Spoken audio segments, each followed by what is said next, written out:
Holy crap. People persist in doubting the evidence. Don't run and hide. Don't be afraid. Don't turn away any longer. The truth will set you free. You're listening to Jimmy Church Fade to Black on the Dark Matter Radio Network. We're turning all of our antennas towards Jimmy Church on Dark Matter Radio. And now, your host, the captain of conspiracy, the prince of paranormal. This ain't your daddy's radio network show. This is Jimmy Church, Fade to Black.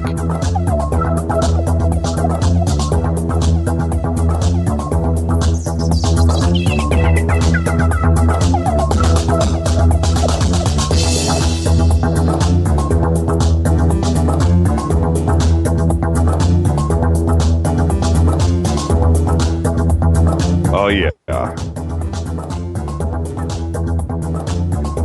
Let's do this, man.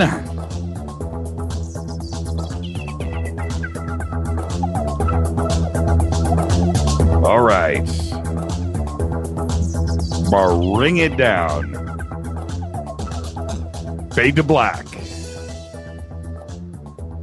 Bespoke radio for the masses. Today's Wednesday, January 7th, 7 days into the new year, 358 days left. It's easy math right now. We are live from the truthfunders.com studios right here, Burbank, California. Truth Funders, the #1 crowdfunding platform for paranormal films, research, expeditions, and inventions of the unknown. Truthfunders.com. You want to get it done? Truth Funders. For KJCR and the Dark Matter Radio Network, I am your oh-so-humble host, Jimmy Church. Let's get this one cracking. Big salute to the proud men and women in uniform all around the world fighting the good fight for us. Always remember that. We'll be coming back to that statement later on in the show. Subscribe to the podcast, Fade to Black. Go to jimmychurchradio.com. Support the show. $2 a month. I wonder what that is per minute when we do 3 hours a night, 4 days a week, all month long. What is that? Half a penny. Support the show. Faders.org. We know this week it's going to be one of the greatest Saturdays we're ever going to do. It's all set up. Method is working hard. It is done and secure. The Montauk Chronicles. Christopher Garitano will be joining us, the director of the film, for a special private screening for all of you Fadernauts. Well, the ones that can get in. 100 seats available. It's going to be sold out. It's going to be a great night. Tonight on the show, we have a very special guest that I will announce at the bottom of the hour. For security reasons, we have to do it that way. And you will understand when it happens. You will remember this night. I'm excited. I'm a little psyched. I feel a little strange, but you'll understand. Go to faders.org. Go register. Get in. Get back. Follow us on Twitter at JChurchRadio.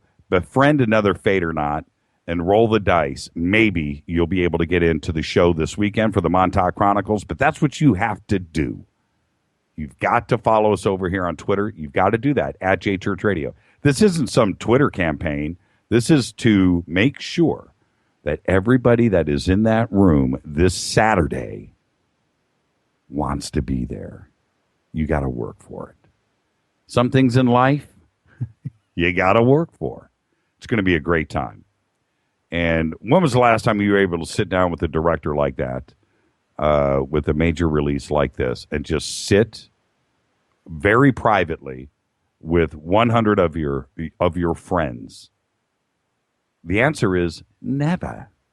I haven't done it. It's going to be a great time this Saturday. Follow us on Twitter right now at JChurchRadio. You got to come over. You got to hang out. DM RadioNet, hashtag DM RadioNet. Come hang out in the sandbox. See what this world is all about. This fader world that you have created. I'm ready. We've got a busy, busy show in front of us tonight. I'd like to welcome everybody listening around the world, all across the United States, hither and thither, to and fro, back and forth, east and west, north and south, up and down, far and near. Welcome. This is Fade to Black. All right. Let's get this show cracking. I am just, you know what? I've got like sweaty palms. I do. I know what's about to happen here in a few minutes. And it's going to be heavy. It's going to be good. But the truth will set you free. And that's exactly what we're going to do tonight. All right. Let's go. Let's get this cracking. Today, actor Nicolas Cage, 51 years old.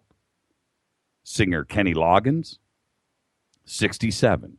Now, before you go, wait a minute, Jimmy, Kenny Loggins. Yeah, Kenny Loggins. Why? Why? Caddyshack. That's why he makes the cut. Caddyshack. Kenny Loggins. Also, actor Jeremy Renner is 44. I want to back up. I got to do a Twitter. Is that it? 51? I know. Isn't that crazy? 51 years old.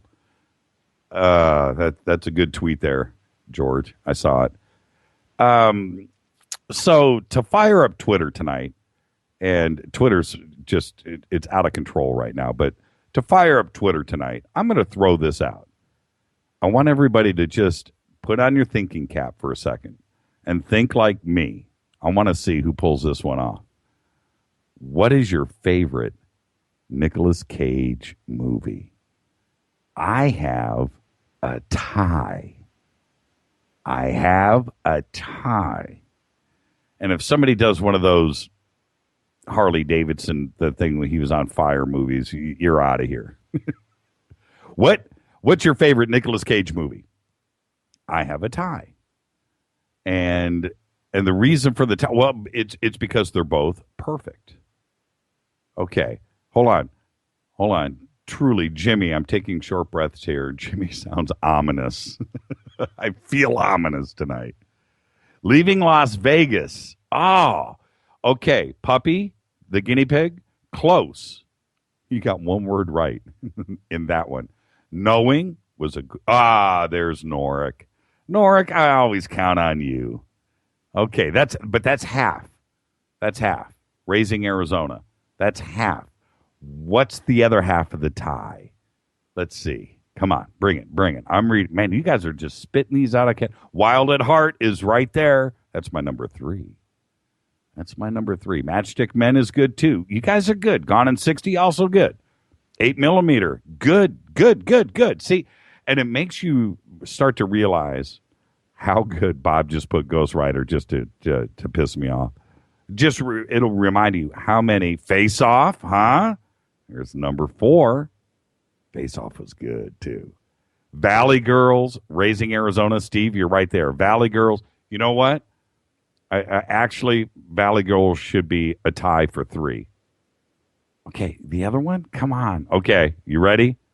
Let's just do this. Honeymoon in Vegas. How can you guys not do Honeymoon in Vegas? You guys know how I think. Yeah, love to Face Off. I'm with you on that one, Myra. Raising Arizona and Honeymoon in Vegas. Those two I have in widescreen DVD. I watch them all the time. All right, follow us on Twitter. That's what you want to do. At JChurchRadio. Hashtag DMRadioNet. Come hang out in the sandbox tonight and befriend another Fadernaut. Register over at faders.org. Get in. and maybe you'll be able to squeeze in the room this Saturday. Let's get to some email. We got a lot of news tonight. Obviously, everything that's happening over in Paris. We will more than likely be opening up the phone lines tonight. We'll probably have to. 323-825-5045 is the call-in number. You can also email me, Jimmy@jimmychurchradio.com. We have a very special guest tonight on the bottom of the hour. Email. Ben Miller wrote today. Haven't heard from Ben in a long time. And he says, why do our government leaders go far, far out of their way to deny these Islamist attacks that are religiously based? Remember, the Army psychiatrist who killed and injured many in Texas, and the government called it a workplace violence crime. Does hiding your head in the sand really help solve these issues? Have you heard about the no-go Islam enclaves already established in several European countries like France, Norway, and Sweden? Scary. Ben, it made me think. And today, with Les Johnson just said, honeymoon in Vegas sucked. You are so wrong. So wrong. All right. What happened in Paris today? I don't feel it's a religious crime. I think it's an excuse. I kind of look at ISIS and organizations like that. It's more of a cult.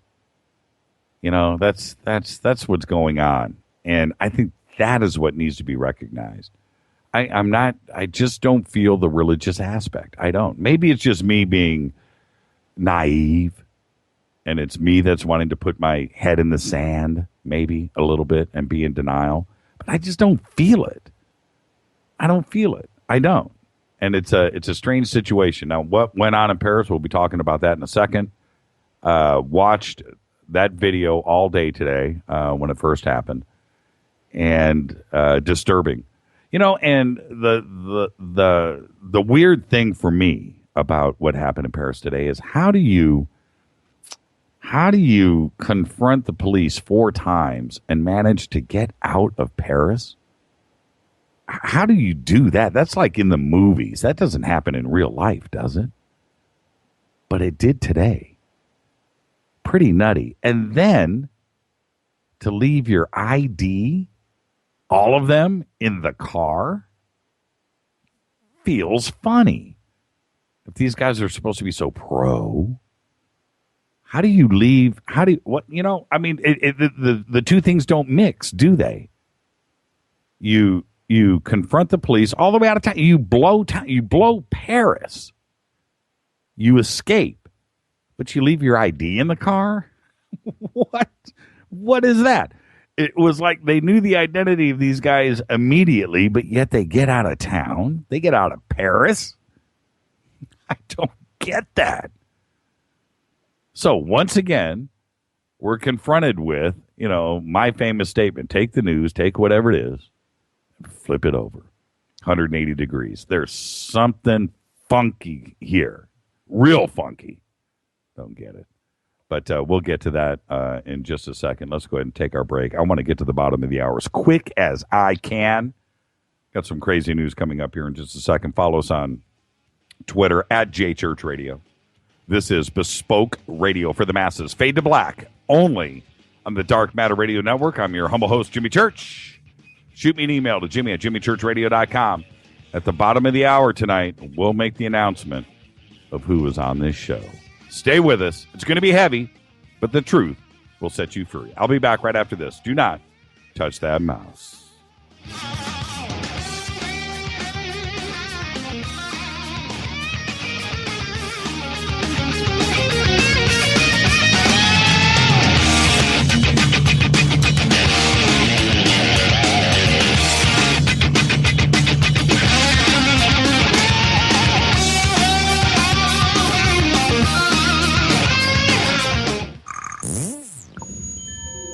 You're listening to Jimmy Church Fade to Black on the Dark Matter Radio Network. What's up, revolutionaries? It's me, Jimmy Church. Do you have an IRS or state tax issue? Well, I did, and I called national tax experts. My problems were fixed, done, fini, and man, I got to tell you, it was a relief. National tax experts are a recognized tax office that services clients in all 50 states. Doesn't matter where you live. Give them a call. I'm telling you, they take the time to understand each and every client's individual financial status as well as their financial goals. And that's exactly what you need, my brother, when you're taking on the evil 3-letter. So, seriously, give them a call today at 1-877-909-5444. Again, 1-877-909-5444. Or go check out their website, www.nattaxexperts.com. That's NATTAXEXPERTS.com. Tell them Jimmy sent you. This is KJCR at JimmyChurchRadio.com. On the Dark Matter Radio Network.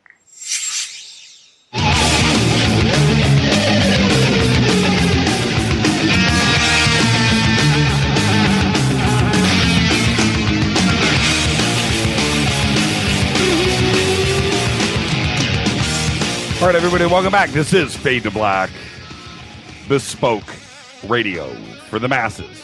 I'm your host, Jimmy Church. We are only on the Dark Matter Radio Network. Welcome to everybody listening around the world, all across the United States.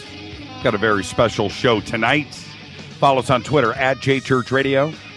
Hashtag DMRadioNet. Come hang out in the sandbox. See what it's all about. Shoot me an email to Jimmy at JimmyChurchRadio.com. Very simple. All right, well, the breaking news today, hooded gunman dressed in black burst into the office of French satirical magazine Charlie Hebdo Wednesday, killing 12 people in a coordinated strike and escaping onto the streets of Paris. The 3 suspects behind the attack have been identified. Now the latest is one has turned himself in. The 2 brothers, Sharif Karachi, I think that's how you say it, and Saeed Karachi, the 2 brothers, are still at large. I imagine that they'll be in custody by the morning. I would think. I can't see getting out. Well, it's possible. It's easy to travel across Europe, but when you have every single law enforcement guy looking for you in every single country, it's going to be hard to do. Plus, they know their pictures are up and posted. They're everywhere. French authorities have, vowed to bring these guys. They've got one in. It was a pretty crazy scene there. For them to be identified in their ages and everything that came out right away was like, how do they know? I mean, it's just been minutes after. I mean, how did this happen? They left their IDs in the car, their papers, addresses, and at that point, it was easy for me to just say, hey, internet, ATM, travel, friends, family, they're going to close in and get these guys really quick and unravel this. Pretty spooky how they marched up and down the streets, armed like that, and with that stance and that attitude. It was a pretty strange thing to see. It reminded me a little bit of the North Hollywood bank shootout that happened here in California a few years ago, or a decade ago now. But those guys were the same thing: body armor, uniforms, armed to the teeth, and just shooting. And that's what was going down today. And it was just disturbing to see over comics, cartoons, over satire. It's like it would be like the offices of the Onion getting raped. It doesn't make sense. It just doesn't. It's twisted. So we'll find out more about these guys. But that's hopefully for everybody in France, this gets put to bed by morning. We're going to find out. It feels weird. I'm looking at the comments here in Twitter right now. I think everybody agrees with me that there's something strange about this. For the news to be leaked about the identities and how it happened and how they got out of Paris and where they were going to and everything. Something just doesn't feel right. Either you're pro or you're not. They looked pro, they acted pro, but why would you leave those documents in the car? feels strange. When it feels strange, it's strange. And in this case, we got something strange going on in Paris. No doubt about it.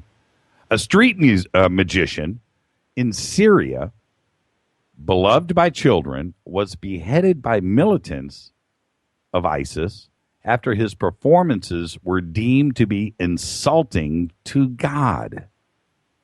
The Daily Mirror reported today. Now, I alluded to this earlier. It's not, ISIS isn't, it's not a religious thing. It's a cult. The murder of the magician, I keep saying magician, was known as the sorcerer. He was called barbarism and butchery by the Syrian activists who knew him but fled to safety in nearby Turkey. The magician was a popular man who entertained people with little tricks on the street, like making coins or a phone disappear, the activist told a British tabloid, The Mirror. He was just called sorcerer by people, and the children loved him. He was doing nothing anti-Islamic, but he paid for it with his life. But to the Islamic State, according to them, ISIS, the street magician's tricks were anti-Islamic because, and I'm quoting here, they were performed through illusions and falsehood.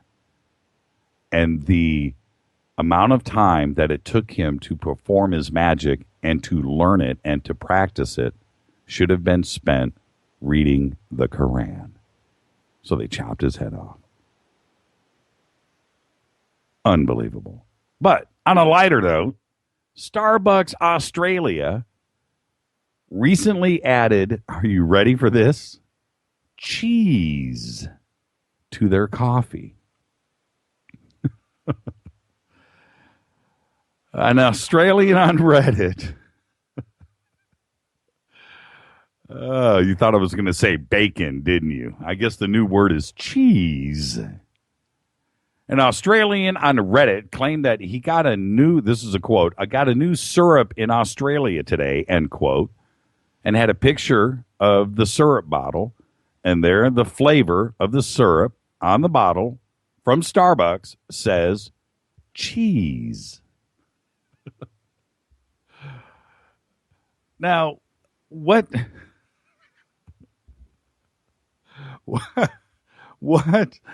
Oh, man. What are you thinking about when you think about cheese in your coffee at Starbucks? Nacho-flavored latte. Cheese-flavored coffee. Nacho Bel Grande latte. Come on. The jokes are flying. Let's go. Give me your best cheese-flavored coffee right now. Sir Bear just says bacon. Think about that for a second. Cafe fromage. Oh, man. And I hope it's not like Parmesan or some blue cheese. Oh, man. Now, yeah, cheddar Java. And I'm not making this up. You should see the picture. It's nuts. And then, so, you got to be an investigator a little bit here and dig a little deeper. And so if you go to the Starbucks website, they have a secret menu there.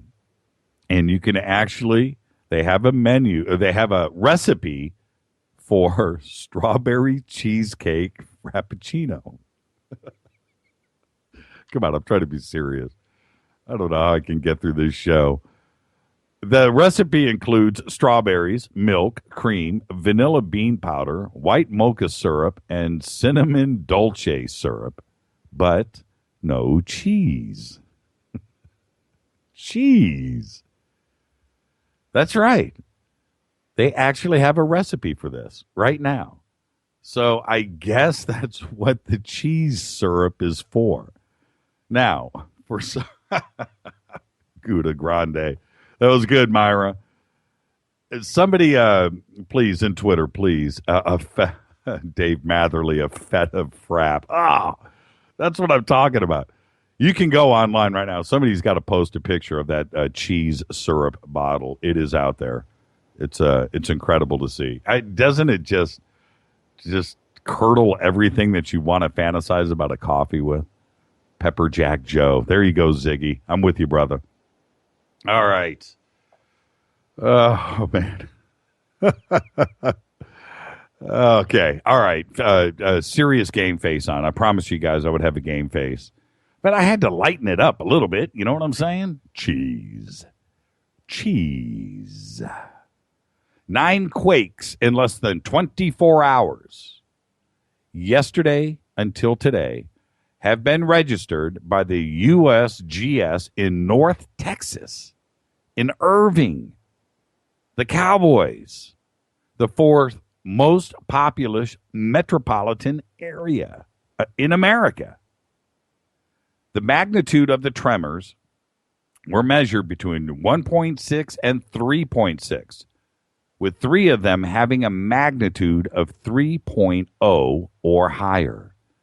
No damage to building or injuries among the locals have been reported. Geologists say humans generally feel earthquakes with a magnitude of stronger than 2.5. North Texas has suffered a wave of mild quakes over the last months, but the series on Tuesday was the largest since the earthquake started happening there last year, according to Jana Pursley of the USGS. Now, I have, there it is. Bob, I'm going to retweet this. Well done, my friend. And if you didn't believe me, there you go, Twitterverse. There's your bottle of cheese-flavored Starbucks syrup. It's right there. Is that insane? Just when you thought I was, I mean, it's funny, jokes inserted here, but there it is. Cheese. I have a connection to the USGS, and I will see if I can get him on tomorrow. This fracking phenomenon. That is, Panama had quakes this week, too. Wow. The first earthquake that I ever felt was in Panama. And I remember it was during the summer, and I was in the living room of my parents' home, Fort Amador, down there, which is on the Pacific side. It's a little like island-like base that's connected with a little road that connects to Balboa. Go look at it on the map. It's pretty cool. But I'm sitting there, and I had never felt an earthquake before. And this thing lasted for minutes. And it was a rumbling. You could hear it. You could feel it. This, just a very consistent vibration. You could hear plates and things clanking. But it lasted it seemed forever. So it was probably 2, 3, 4, 5 minutes. And it was a very steady, it didn't peak. And then it just went away. That was my first earthquake, and that was in Panama. The earthquakes that we have here in California are insane. What affects you here and what you do feel here is insane. I mean, it's a totally different thing. But that earthquake in Panama, that was interesting. And that was my wake-up call for what an earthquake could be. And what's going on around this country right now with fracking, I think we just need to stop for a second and take a deep breath and wonder if getting to all of this natural gas and all of these resources, is it really worth it? I know that we are, enjoying cheap gas right now and natural gas, and things are great, and our pocketbook is great. But when you take stuff out of the ground like that, it's got to get replaced by something. That's it. There's no positive without a negative. There's no give without a take. Makes you wonder. It does. So with that, I want everybody to follow us on Twitter at JChurchRadio. We are going to have a really cool event going on this Saturday with the viewing of the Montauk Chronicles. So if you want to come in, we will have the director, Chris Garitano, will be with us. It's going to be 100 seats available. You got to follow us on Twitter at JChurchRadio, hashtag DMRadioNet. Come over here, make friends. Go register over at faders.org. And then cross your fingers. This is Fade to Black, only on the Dark Matter Radio Network. I'll be back right after this. Stay with us.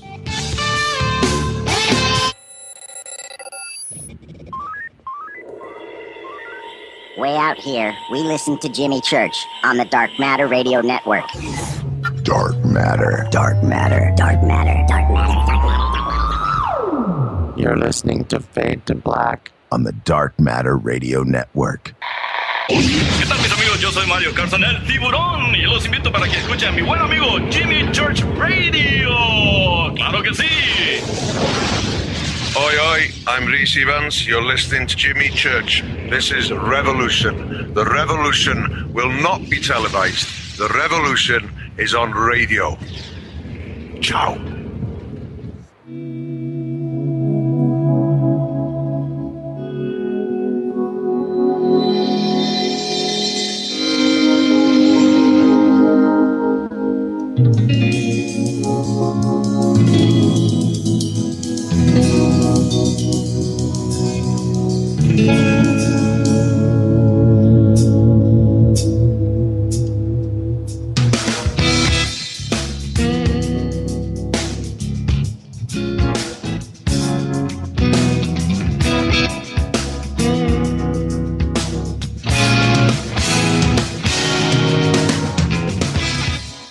All right, welcome back. Fade to Black, bespoke radio for the masses. We are only on the Dark Matter Radio Network. I'm your host, Jimmy Church. Follow us on Twitter right now, at JChurchRadio. Hashtag DMRadioNet. Come hang out in the sandbox. Come see what it's all about. Jimmy at JimmyChurchRadio.com is the email. You want to write? Make it good. Get it past the producers here, and I just might see it tonight. Greg Ford was in the military from 1973 to 2004. He has a BS degree in archaeology, anthropology, an MS in medical anthropology, an ND in naturopathic medicine, and an MD medical degree. He spent 30 years as an intelligence analyst, 2, an electronic intelligence specialist, 3, human intelligence counterintelligence agent, assignments as an operative in all theaters of the world.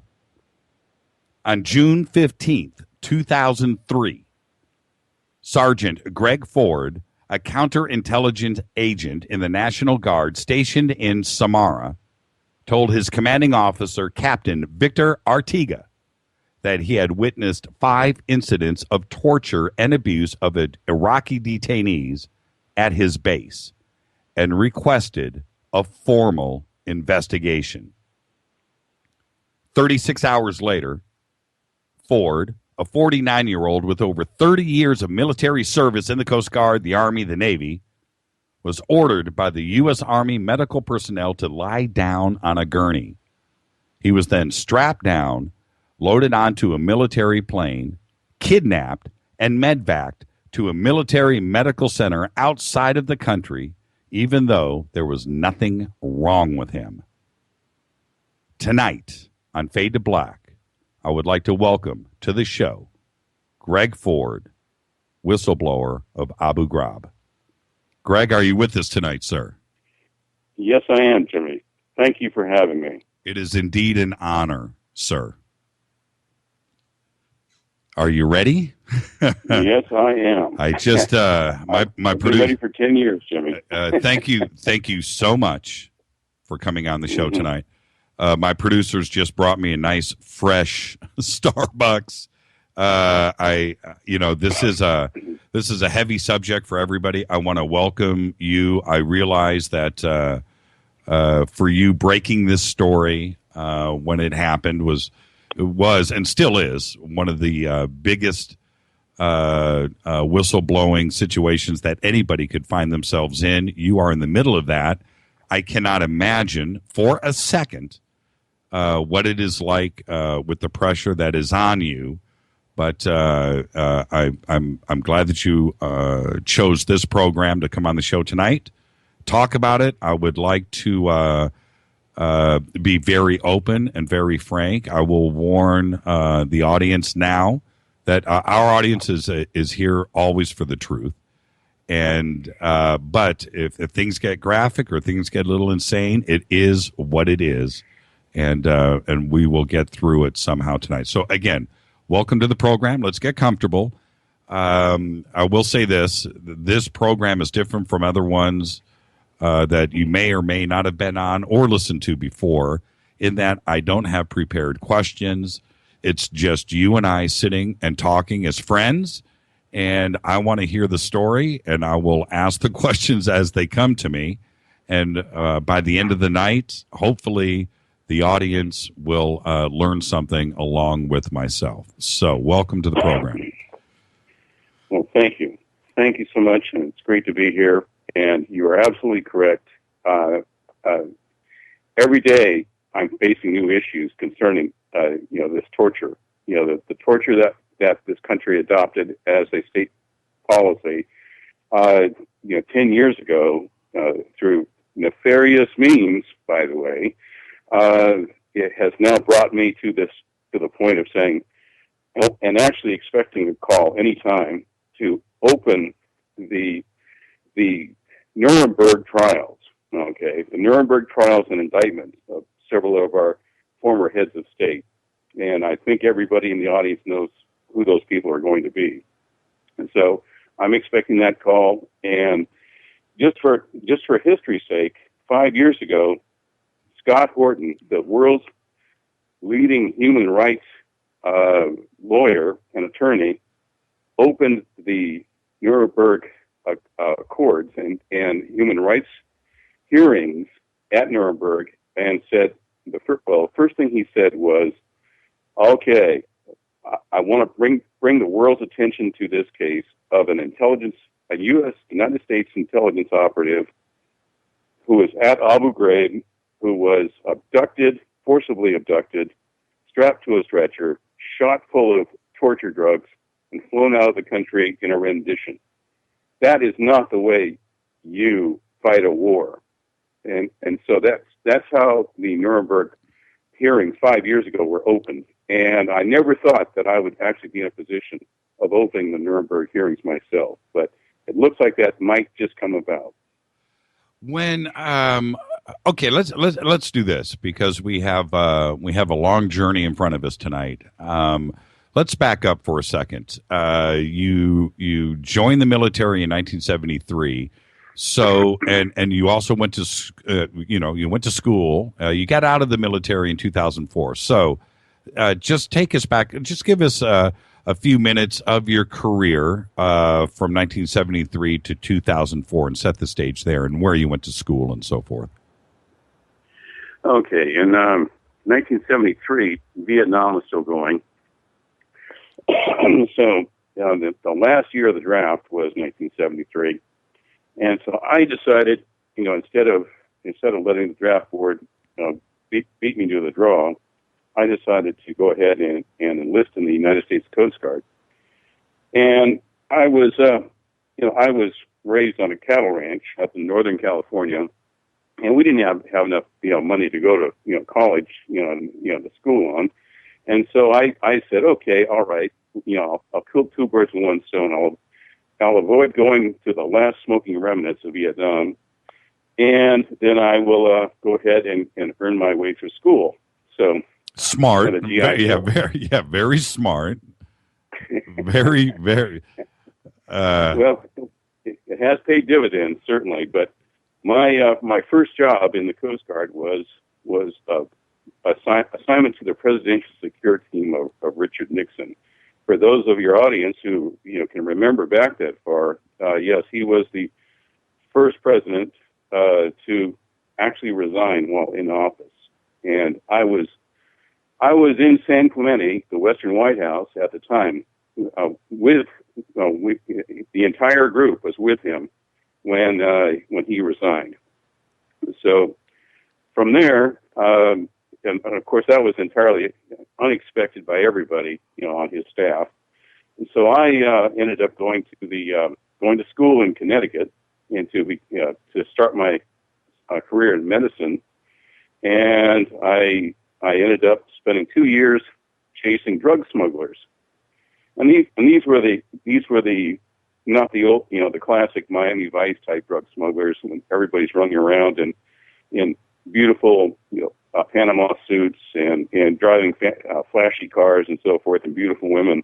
No, these were just grub balls, chugging around the Caribbean in old Panamanian tramp steamers carrying marijuana. Right. And of course nobody knew what the drug trades were going to turn into. But at that point it was just marijuana. So So it was a lot of fun. Yeah, I was gonna say that's like the Old West. You know, it was probably you're chasing pot smugglers around. You know, I could see that as being a good time. You know, but anyway, moving on. Well, I don't want to make light morning, of it, but yeah, every morning there were bales of marijuana washing ashore on Miami shores there. So as a result, but so obviously we must have been putting some sort of pressure, on them. But needless to say, yes. And so I left the Coast Guard and joined the Navy Reserve, and as a corpsman, I was assigned to several special warfare teams. And of course, now they're becoming famous, the Force Recon teams, and back then it was the UDT SEAL teams. And then I went to school, and I received a Bachelor of Science in archaeology. Who doesn't love an archaeologist? Who doesn't out there in your audience think that I'm something comparable to an intriguing Indiana Jones? I'm right with you right now. Absolutely. Absolutely. And so and then of course I continued with my schooling and went on to med school, and the whole time I was in the reserves, I kept my assignments in the reserves, and in about 1982, 83, right around there, I decided, well, the body's beginning to give out, and you kind of have to grow up. Running around in the middle of the night, parachuting and scuba diving and all that kind of stuff. It's great. It's great fun when you're a young man, but there comes a time when you have to look around, and I did this. I actually looked around, and I was in an island out in Southern California near the Salton Sea, and I looked at a couple of older chiefs. They were called Navy chiefs, and this is with the SEALs. And these guys, I looked at them and I said, Chief, and these guys, they had varicose veins and they were beat up and they had 4 ex-wives and they had, 15 kids, and they looked like, like hammered, hammered cat stool under a bed. Okay. Sure.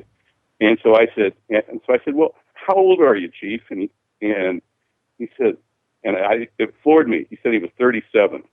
Okay. I would have put him at least 58 to 60. Right. Okay. So right. I decided, okay, it's time to start growing up, and so I made the change to military intelligence, and I been with, and I stayed with military intelligence till I had my letter of retirement in 2003. I had a letter of retirement in with the military. And Iraq came along and he said, no, sorry, humble Dr. Ford, but you are going to go to Iraq whether you want to or not. There was something called the reverse draft going on, where instead of taking all the 18-year-olds who had no idea what they were doing, being in the military, they decided to take all the senior 50-somethings, 48s and 50-somethings. So I ended up being forcibly brought back in, whether I wanted to be or not. And I was notified at the time that I was one of 5 intelligence agents that had my credentials. So I had to go. I had no choice in the matter. So anyway, at that point, Iraq, and everybody's kind of scratching their heads trying to figure out, well, wait a sec. What are we going into Iraq for? And about that time, I was sent down for some training to Arizona, and this is something very interesting that I think your listeners will want to lean towards the radio and listen to. Okay, I was in Arizona going to school with my counterintelligence agents, and we were called in one day. The instructor called us in and said, "Okay, all right, hold on a sec, folks. Sit down, shut up, okay? I've got something to tell you."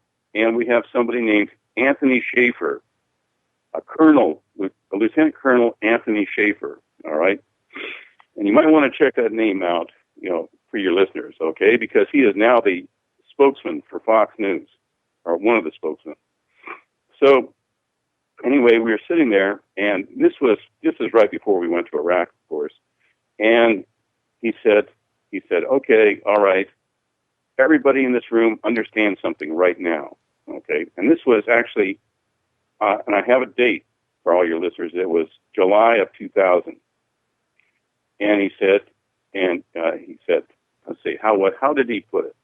He said, everybody in this room, go home, get your affairs in order, get your lives in order, get your wills in order, because there are two groups of terrorists in this country, currently in this country right now, terrorist operatives, and they are going to hijack planes. We know this is going to happen within 18 months. They are going to hijack several planes, and they are going to fly those planes into first target is going to be the World Trade Center, and the second targets are going to be select targets around the Washington D.C. area. And of course, there we were sitting there listening to this, and somebody said, well, they raised their hand and intelligently asked, well, look, you counterintelligence agents don't operate on U.S. soil, and we only operate internationally. Now, this is U.S. soil. New York is still U.S. soil, and so that's FBI territory, all right? Now, has the FBI been notified? And the answer was yes, the FBI was fully briefed on these coming terrorist attacks. And we were told that, yes, go home, get our affairs in order, because we are going to be chasing two groups of terrorists, okay?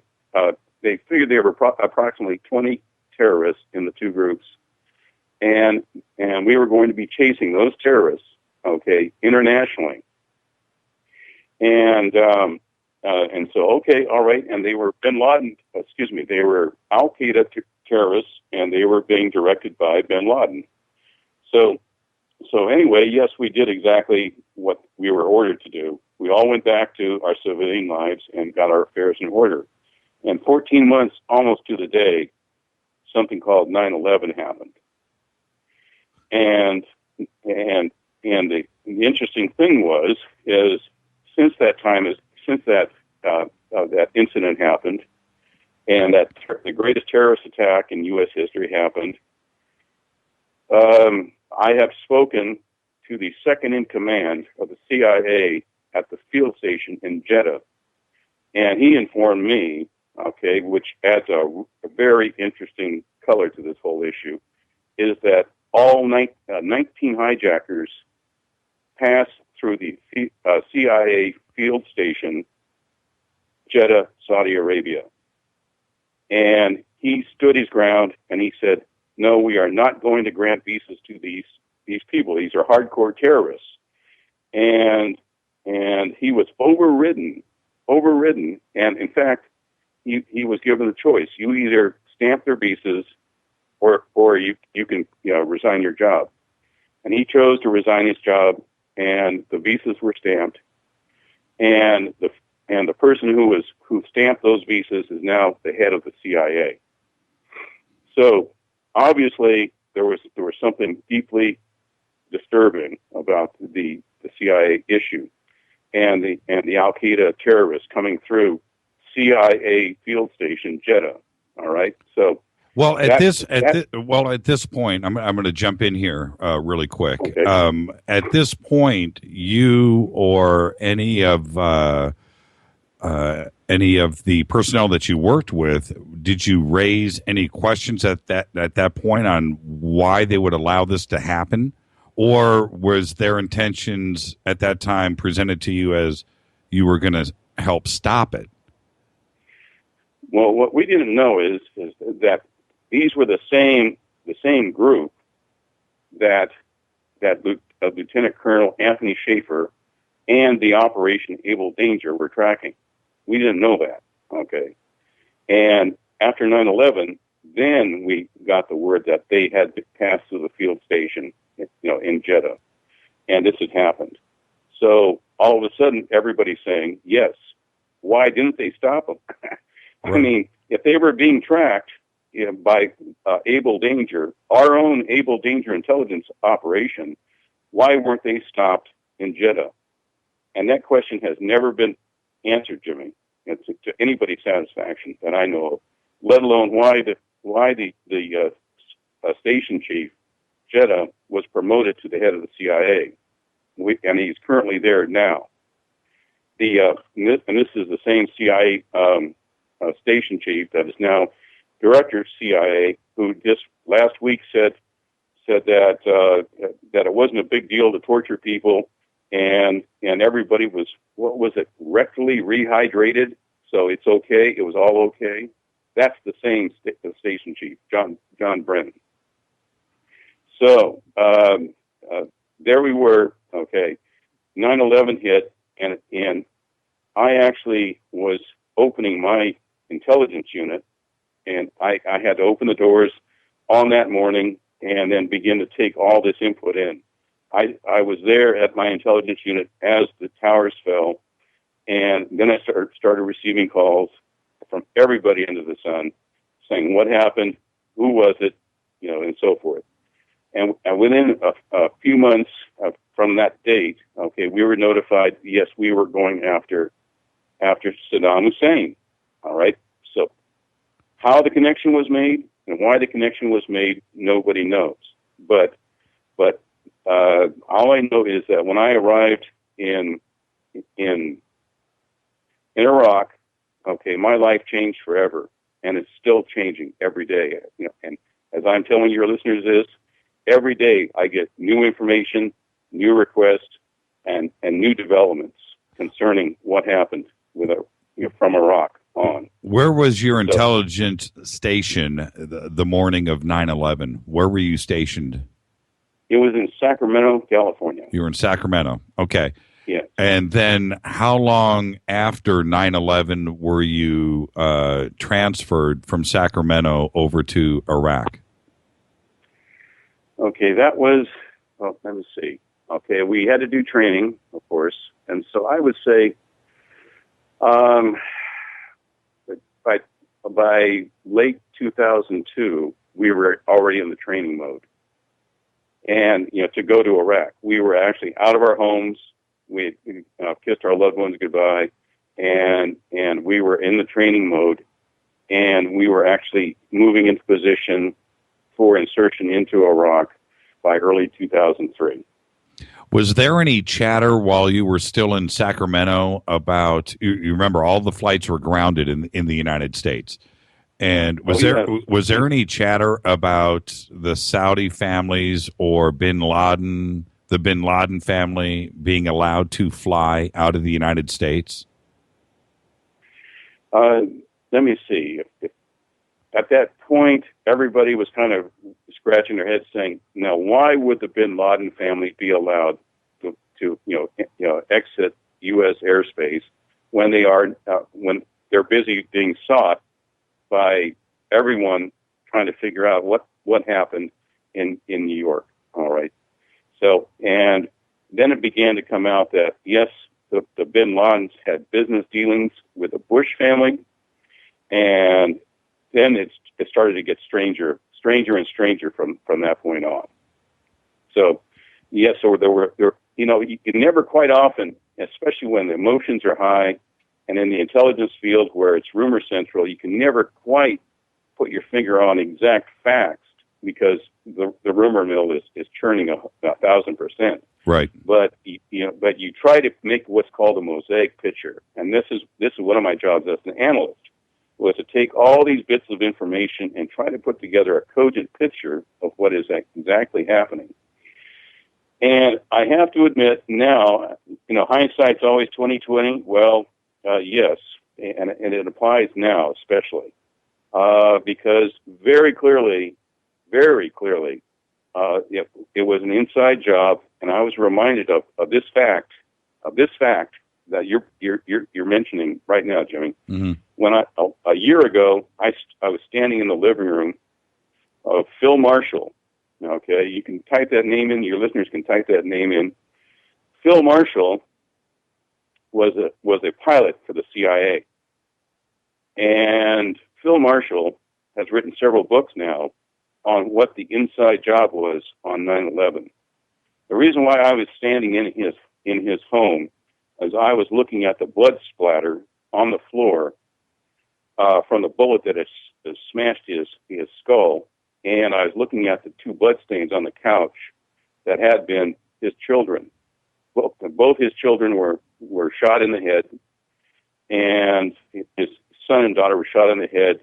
He was shot in the head, and strangely, the dog, the family dog, it was a Lhasa Apso, was shot in the face. Okay, all the crime scenes I've looked at and heard about and investigated, for other reasons. Okay, I've never seen one where the family dog was shot. All right, especially point blank, a little tiny Lhasa Apso cowering in a closet. Okay, which is where he was killed. Mm-hmm. So Phil Marshall, he had a manuscript that said exactly who was responsible, who financed 9/11, and the manuscript was gone. His computer was gone. And I talked to several neighbors, and they said that for the first night after it happened, there were several black Suburbans with the windows blacked out, surrounding the house with people marching shoulder to shoulder around the grounds with flashlights. Okay, looking. Who knows what they were looking for, but they were looking for something. So Phil Marshall, okay, and I've seen this picture. All right. And this should give shed a little light. There's a picture now that'll probably turn up. It is of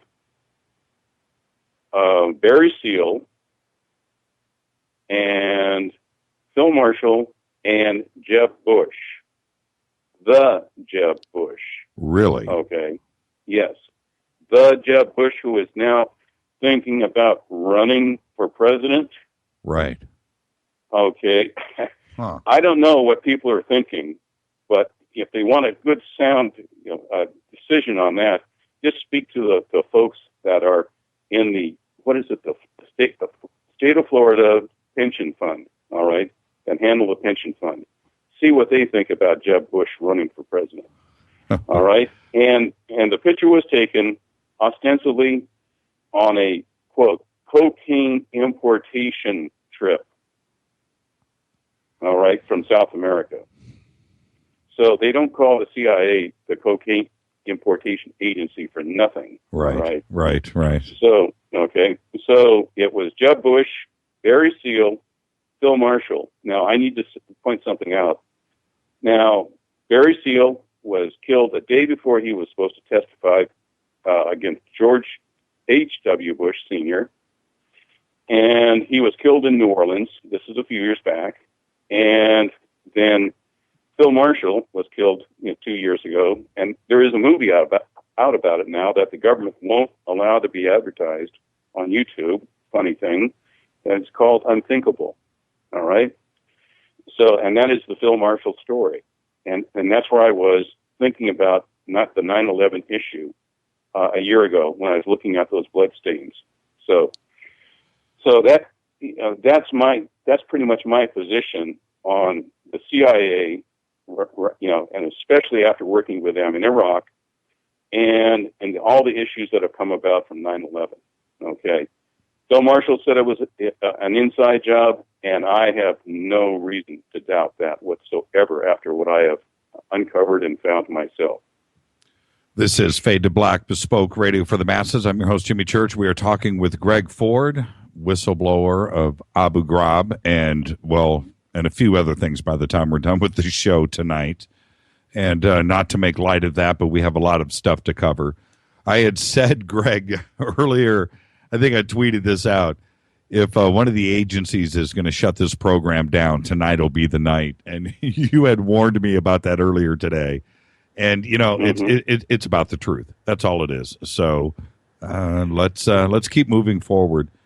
But by the way, after we spoke today, I got a call from Chuck Oselli, and he said that he has brought in several engineers, and they have still not been able to get their system up after I spoke on the show. Well, like I said, I invited, and let them bring it. They're not going to shut me up, and that's for sure.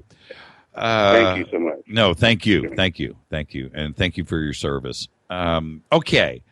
Also, and I mentioned this, and it goes without saying that my father was in the military and retired. Now, he was in the Army band. Let's make that perfectly clear. He wasn't. I don't ever remember him with a gun or some kind of marksman, medal on his chest. He was the band leader for the Army band. But I was raised an Army brat. And so what goes with that is you have a lot of respect for the military because you're a military family. It's what you do. So when it comes to things that, because the military is 99.99999% great people. And, now ultimate power corrupts, and you can't control everybody, and you're always going to have some freak and some bad seed. I get that. I understand that. But that also puts me in a weird position as a host of a show like this, where I announce at the beginning of every show, a salute to the armed forces. And then when confronted with Abu Ghraib, which we'll be talking about in a minute, you're ashamed. And it's just it's a crazy situation where you have your family on one side, and you have the respect and the country and everything on one, and then you have this, and as an American, you're completely embarrassed about. There's other words I want to use, but I can't. And so it's a tough thing for me to go through, and for our country to go through. I think we were all completely shocked when the news of Abu Ghraib came out.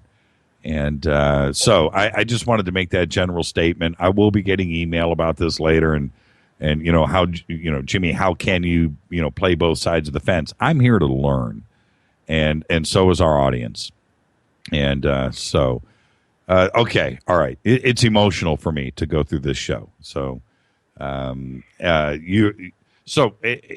Iraq now, to move forward a little bit now, obviously.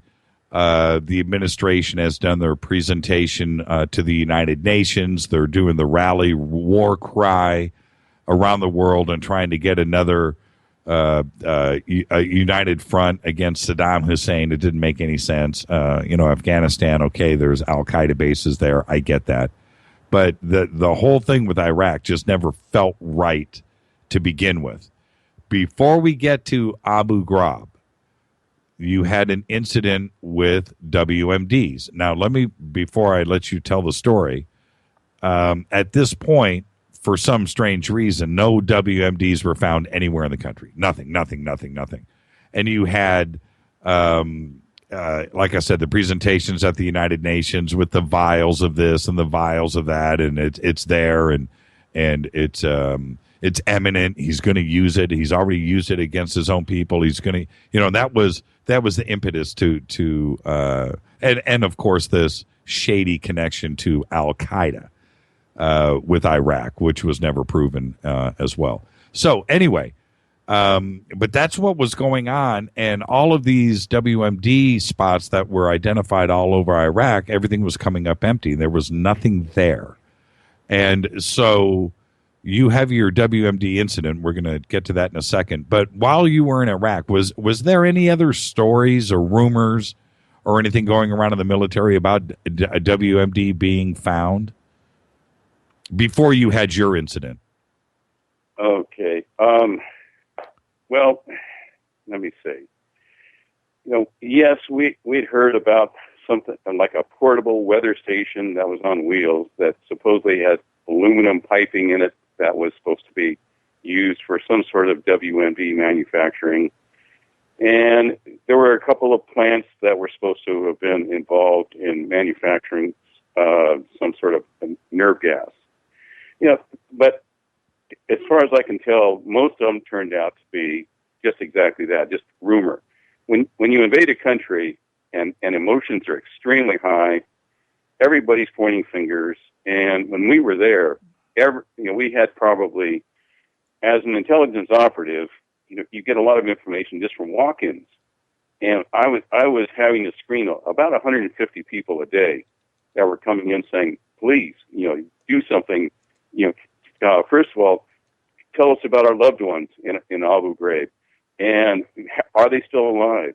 And did you know that Saddam Hussein was moving all these secret weapons up to Syria, on trucks, and we think it was something bad, and we think it's what you were looking for. It just goes on and on, with the rumors. So the rumors were flying. Emotions were extremely high, and everybody, for the most part, was glad to see us. Most of the Iraqis were glad to see us.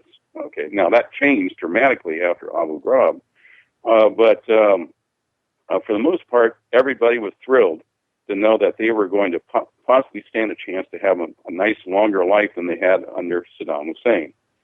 So that was kind of the atmosphere. It was, it made an impression on me, probably for the rest of my life. Sure. So, and the Iraqi people were wonderful. Okay. Of course, now we look back and say, well, gosh, they did all these terrible things to our troops and so forth. Well, they were behaving themselves, especially in the face of an invader, especially in the face of what had happened, and they were amazingly civil, to us. So until we started torturing and murdering their loved ones, yes, things were just fine. So that was the atmosphere. And so there was, but the WMD situation, he was never anything officially was revealed anywhere, as far as I know, and and the rumor on the street, nothing anywhere. Mm-hmm. Right. Well, if you want my WMD story, Jimmy, hey, you can have it. All right. No. Because I wanted to tell your listeners. Yeah, because, and I'm only saying that because we know the truth is probably the opposite, is what I'm saying. And obviously what went up to Syria came from Iraq, and a lot of stuff was trucked out of the country. Yes, it was. Yes. And leading up to, I had read a book way before 9/11. It was in the mid-90s. I had read it was fiction, but it was written by an inspector over in Iraq. And the stories in there were crazy. Mobile laboratories and the stuff that was being manufactured over there. It was just absolutely frightening. It was a crazy book. And I read that in like 1997, way before 9/11 and the whole WMD story actually started to come out. So I think we all kind of suspected a pretty clandestine WMD operation going on in Iraq, and for us to flood the country with a couple of 100,000 troops and come up empty-handed, no, it's just impossible. So with that, what happened to you? Well, okay. You're tracking, and your listeners are tracking, okay, on this story, and I'm glad to see it still at the top of the list. Now, here's what happened to me. Okay, this was at Balad Air Force Base, the famous Balad Air Force Base. That's where Hussein used to take his political prisoners and do all kinds of bad things to them, hideous things actually, and that's where our first stop was. Okay, we entered southern Iraq. We breached the berm at a place called Safwan, Kuwait, and then we started driving north for a day and a half, and we actually pulled into at night Balad Air Force Base, and we parked right next to several great big Abrams tanks, and they had their guns turned into the base, and they said, the tanker said, look, they said, the place is full of Iraqis. They're burning piles of documents, and they're leaving out the north end. We'd come in through the southeast end, and they're leaving out the north end, and so we're not going anywhere, at night. We're going to go in the morning. And so when morning time came around, we went in, and yes, there were very interesting things going on. There were piles and piles of documents, Iraqi documents, and of all things, Russian documents in Cyrillic, burning everywhere. And of course, Balad now has become known as Camp Anaconda, and the unofficial name is Mortarville, because of all the mortars that it started taking. Right.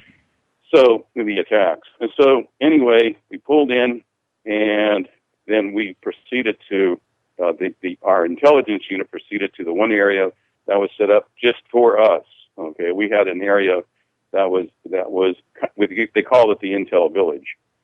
And we shared it with the British. The British had a technical intelligence unit there too. And so at that point, which is fine, but the British played a very interesting role in the WMD, as I'm about to tell your listeners. And so we pulled in, set up shop, as you have to, in time of war, you just invaded a country, all the stuff the never-ending, stuff that has to be done. And so I decided to take my team, and we did some really interesting things. We just started exploring the air base itself, and we came across to a real remote end, northeast end, and of all things, there was a Russian radio truck sitting there all by itself out in the middle of nowhere. And so I walked up to it and was looking at it, and I noticed that there was like everything was molten and melted. All right, and so I looked, and there was a large pool of molten metal, that had run off of this truck. And I thought, now what on earth would be hot enough and directed at this Russian radio truck to melt it like this is? It wasn't exploded. There wasn't any sign of flame or any kind of burn on this truck whatsoever, or fracture from an explosive. It was melted, Jimmy. I've never seen any weapon in anybody's arsenal that can melt a vehicle like that, but it was melted. Without exploding or destroying the truck. Without exploding. No, it was melted. I'll never forget that. And then I went to the other end where there was a MiG, several MiGs parked, and one of the MiGs was fully armed still, had been fully armed, but it had the same treatment. It had been melted, And I emphasize melted, all right? Somebody's got some very interesting weapons out there, because this MiG was melted right down to its titanium engine, And it was melted. Greg, it was done in advance before you guys got there. Yes. And yes. But it wasn't us that melted the MiG. No. Right. Somebody has. Well, who did? Who did it? Concentrated particle beam. I don't know. I never did find out. And that set the stage for some real suspicious investigation on my part. So I the next day I had a little time off, so I walked down to the this is right on the Tigris River. The Tigris River runs right alongside of Balad, the Balad Air Base. And I was standing out there and looking at the river, and here comes an Apache was moving up the river, creeping up the river about 10 feet above the river, hoping to draw fire, hoping somebody would shoot at it, and they could return fire. And about that time, a fellow walks up, an Iraqi walks up, and he starts to talk, to speak to me in almost kind of like a Italian spaghetti Western English dialect, if I can describe it any way. And he says, now you folks are here and you invaded us, and did all this to us. I suppose you're looking for WMD. And I said, well, yes, of course we are. And he said, well, I'm the commander of the fighter bomber wing that dropped the weapons of mass destruction gas, nerve gas, on the Kurds and the Iranians.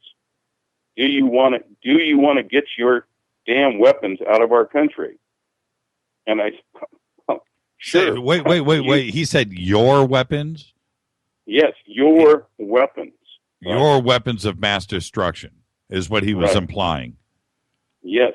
Interesting. Yes. Okay, continue. And I was kind of startled, and being intelligence, you're suspicious of everybody, and you assume everybody's trying to set you up, But as your listeners will know, that the group I should have suspected, I didn't. Okay, and they ended up setting me up. So anyway, I arranged it the next day to meet this colonel. He was a colonel, and he said, I'll walk right over to where you have your weapons of mass destruction, and I will take you down in the bunker where they are. And so I said, okay, fine. 9 o'clock, you come over. You know where we're at. We made all the arrangements, and I thought, okay, all right. Either this guy is going to lead me into an ambush, and I'm going to have my head cut off on CNN, right? Or he's going to take me in and show me something that I won't believe when I see it. At this point, and I have to address something that you just mentioned. I'm not going to let this get biased, but at this point, you are talking to your commanding officer, and you have other people around you that are fully aware of this meeting the next day at 9 o'clock. Right? Yes, that's correct. Okay. Right. Okay. So I want to stop there for a second. Let's back up. Mm-hmm. You said you should have suspected somebody else, but you didn't, and you were betrayed. What did you mean by that? I should have suspected my own people. Oh, okay. That's the last thing you should have on your mind when you go into war. Right. Is, can you trust your own people? Well, you're assuming. Well, that's. Mm-hmm. I mean, that's a given. That's part of being in the military is blind trust. I mean, you trust. Mm-hmm. Okay. Absolutely. All right, I got you. Okay, so you should have suspected, but of course you never would, so you didn't. Okay, I got you. Now you've met this colonel. 9 o'clock the next day. How many of you did he meet? It was just myself and this colonel. Okay. Okay. He walked over. He was not in uniform. He was wearing dish dash, and he came over, and he actually had an old Soviet flashlight with him, and little hand carried one, and I had a red lens lamp that I use if I suspect that there's something like possibly booby trapped, which I thought these weapons might be. I had a red lens that I was looking, because a red lens won't trigger a lot of mechanisms that will set off a booby trap. So, because that made sense that these weapons would be booby traps. Sure. So, okay. And so anyway, he takes me over to a bunker. Okay, entrance to a bunker. And most of your listeners have heard that there were thousands of bunkers in Iraq. Well, yes, this was one of the thousands of bunkers, and there were thousands of bunkers. I mean, there's so many bunkers in Iraq that they will never be all fully explored and examined. But so he took me over to the entrance of this bunker, and I looked down and I said, okay, Greg, you've done some stupid things in life, and this is probably one of the most stupid. Right. All right. Right. And so and this wasn't some dirty old bunker. This was very nice, wide stairs and railings, and it didn't have lights. It had light switches, but no lights. So I was glad I brought my light source with me. And so we walked down to 2 flights, and he said, okay, this is it. And I said, you first. and so he kind of laughed, and he said, you still don't trust me yet? I said, just show me. And so we opened and went in, and this big, massive bomb-proof door, went into this place, and it was something out of one's worst nightmare. That's all I can say. Because we walked in, and it was about 135 degrees inside, this bunker. And it was like walking into a sauna. And there were wooden crates stacked, 3 deep, from the floor to the ceiling.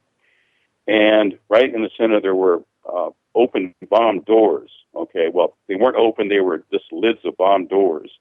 And so I walked in, took one look, and thought, "OMG, what have I walked into?" Because these were what were, and you can test these names. I will give these names out to your listeners, and you can check them and confirm them.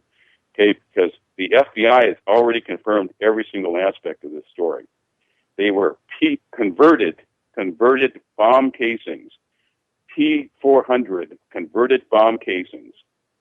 They were 1,000-pound bombs. They had been 1,000-pound bombs, tubular bombs, and they were sitting in packing crates, wooden packing crates. And as I mentioned earlier, when you and I spoke, Jimmy, I said that there was a great Bush document purge going on. Everyone was from the Bush regime was looking for any documents that connected George H.W. Bush to the Hussein regime. They had the Hussein regime had been allies of ours, by the way, and so they were trying to get rid of any kind of scandalous, embarrassing documentation.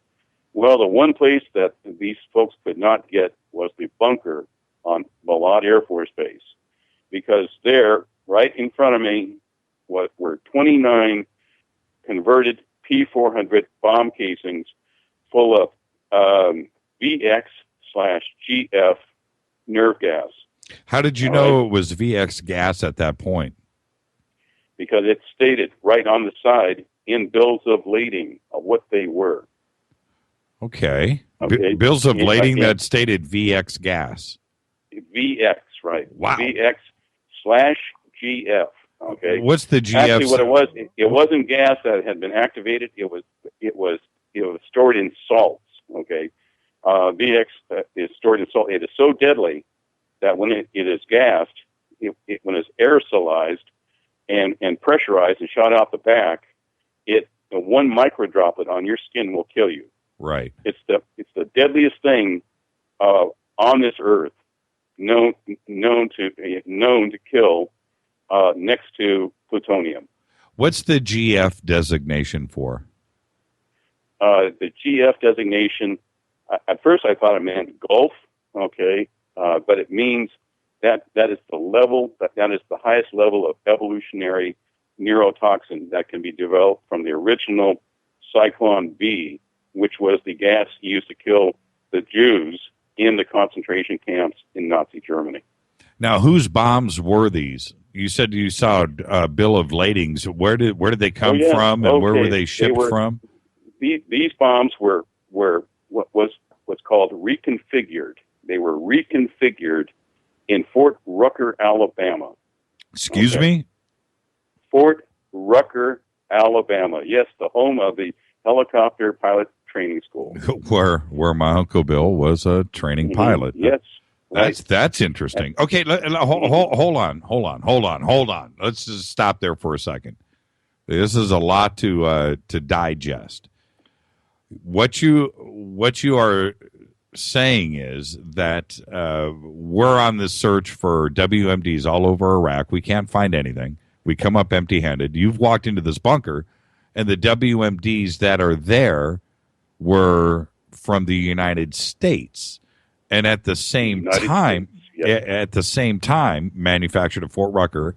At the same time, there is a cleansing operation going on, looking for documents across the country that would tie Bush to Saddam, right? And all of this is going on at the same time. And you've stumbled across these, and we're not coming up with anything. And the ones that you have found were actually ours. And that's what Saddam could have used against us or against his own people, were WMDs that were manufactured by us. That is it. As I've said for 10 years, and as I've said to many investigative bodies, that is exactly the scenario that I was facing sitting in that bunker in Iraq. What did you do at this point? Okay. I mean, what was the next step? I'm as I've told lots of people, I'm no James Bond. Hey, I'm just an average guy with a retirement letter in.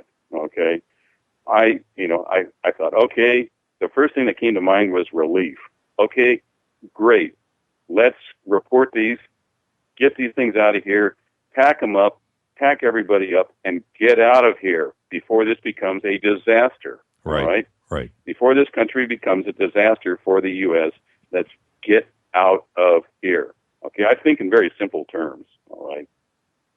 So I opened the bills of lading, and of course the colonel was kind of smirking the whole time, and he said, "See, I dropped these on the Kurds. I probably killed several 100,000 Kurds in the Anfal campaign, and I dropped these on the Iranians." And he said, "And you people are worried about the Iranians having weapons of mass destruction." Right. What could I say? How could I argue that point? Okay? Sure. Standing in the bunker with the colonel. And so, but the bills of lading, he said, "There's our receipts. We bought and paid for it. There's our receipts for your weapons of mass destruction." I mean, he'd obviously thought about this, and he was very angry, okay, because we invaded his country. And I said, "Okay, well, who has looked at these weapons?" And he said, "Soviet intelligence, okay, Russian intelligence has been all over us, and they did the workup when we purchased these weapons using your man, as they put it, Dick Cheney and Donald Rumsfeld. Those two were responsible for selling those weapons of mass destruction." And by the way, I need to put this out for your listeners. Check those weapons of mass destruction were specifically outlawed by the Senate, okay, the U.S. Senate. When they were developed, all right, when those weapons were developed, it was that the deciding vote on their use was by somebody named George H.W. Bush, all right? And he authorized the R&D on these weapons. And the reason why they were reconfigured was to save money, okay? And it was very effective, all right? To save money on a new weapon system that probably wouldn't work like a lot of our weapons don't, that are very expensive. They just reconfigured these bomb casings at Fort Rucker, Alabama. The Senate said, "Do not use these weapons or deploy these weapons under any circumstances other than extreme emergency, defensive emergency." All right? These weapons were not being deployed. From what the colonel told me, and he gave me the specifics of how much fuel was required to deliver these weapons, to the site, to the Shadowrab waterway that where he dropped them on the heads of the Iranian troops. Mm-hmm. Close to 1 million Iranian troops were killed, by the way, and dropped them during the Anfal campaign against the Kurds on the village of Halabja. Mm-hmm. He gave me the exact logistic details of what it required to get those weapons to their sites. So when you obviously you've taken a mental inventory, you've checked this, you have hard evidence. You turn around and you're going to go to your immediate commanding officer. Yes. What did he say when you told him about what you had just seen? Well, it went down something like this. Okay, I opened a couple of the sealed plastic packets, shipping packets, and this is a bombshell in itself. And I've said this many times. The shipping agent was a group called Carlisle Limited. All right? Mm-hmm. Carlisle Limited. Right. That should ring some bells out Yeah, there. we all know about Carlisle. Yes. Oh, yes, right. Okay, Carlisle. And it started ringing a bell with me thinking, whoa, now, wasn't Mr. George H.W. Bush a president at one time? And wasn't Mr. George H.W. Bush in charge of the CIA at one time? And that's what I was going through my head when this was happening. So I'm thinking, now what are these outlawed weapons doing in this bunker? So I took the bills of lading that very specifically stated that the USS Wabash, a Navy transport ship, had shipped these via the Houston waterway after receiving these weapons on railhead from Pine Bluffs, Arkansas, where they were stored. They had been stored after reconfiguration in Fort Rucker, and they shipped down the waterway to Spain first, and then airlifted from Spain into Turkey, across the border from Turkey into Iraq, okay, where they were stored in a bunker, okay, the bunkers at Balad. And so my first thought was, okay, great, all right, I'm just a humble guy.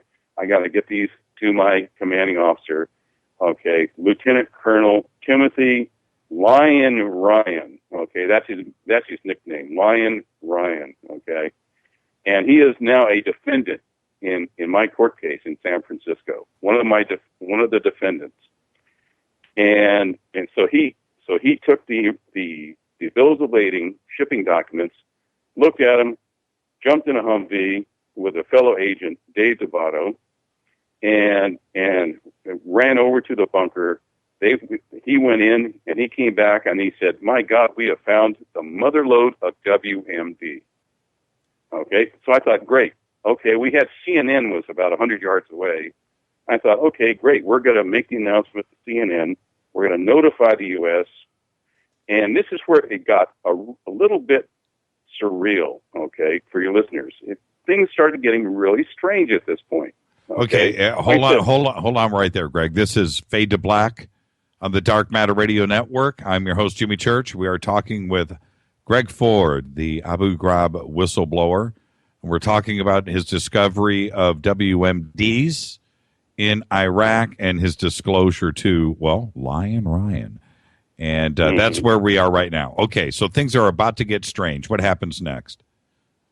Okay, so I expected a news release. Hey, thank the Lord in heaven that we have discovered these weapons. Yeah, they're ours. Yeah, that's a little embarrassing. Yeah, okay, but you know, we've got some of the best PR people in the business. Hey, you know, look at the Bush regime. Hey, they have the best cover up folks around. So I thought, okay, all right, hey, report them, and then I'll go pack my duffel bag. We'll all get ready to get out of here. Okay. Something very strange, okay, took place. The British technical intelligence team was notified, and they were about 15 feet away. Their head office was about 15 feet away from Lion Ryan's office, okay? And the Department of Defense Pentagon was notified that we had discovered these weapons, okay? And the order came down, as I understand it, the order came down that no one was to be notified, especially Hans Blix and the weapons inspectors, because they were looking for the 29 warheads that had been uncovered. They had them on the CENTCOM, the Central Command Europe, weapons registry logs. They had those weapons registered. Yes, yeah, and that begs to mind, why would they be on a weapons registry log? Okay, well, it turns out that I detached a pressure door, what's called a pressure door release door, off the fin, off of one of the weapons, and the reason I did that was it had a general service supply number stamped into it. Okay, in other words, anybody that works for the military can order, if you want, a weapon of mass destruction and have it delivered. Okay, you just have to have the right number. And so that was the best identification I could think of.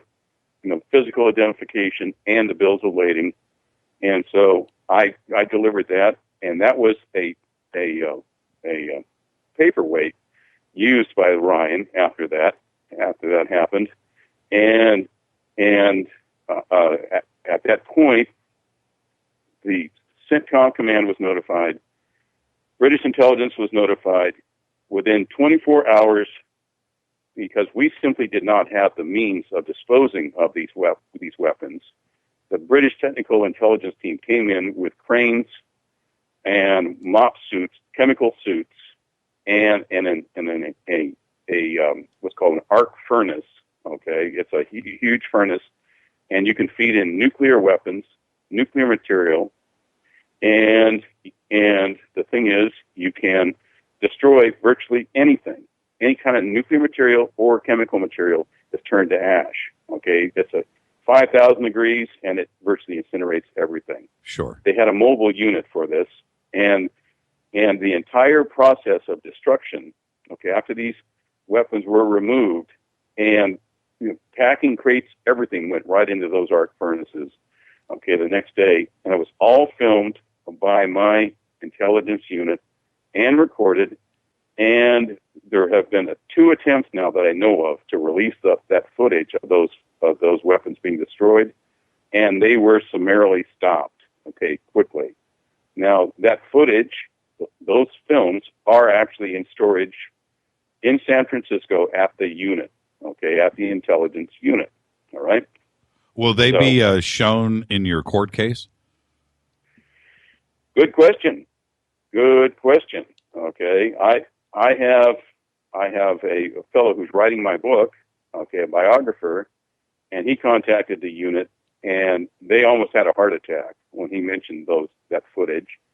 And I have notified the court, in the Ninth Circuit Court, that yes, I want that footage subpoenaed. All right, for those weapons. And of course, the command's response was, when all this broke loose, was, "Oh yeah, right, prove it. We never had those weapons in our custody. Prove it." Okay. Well, yes, they did, unfortunately.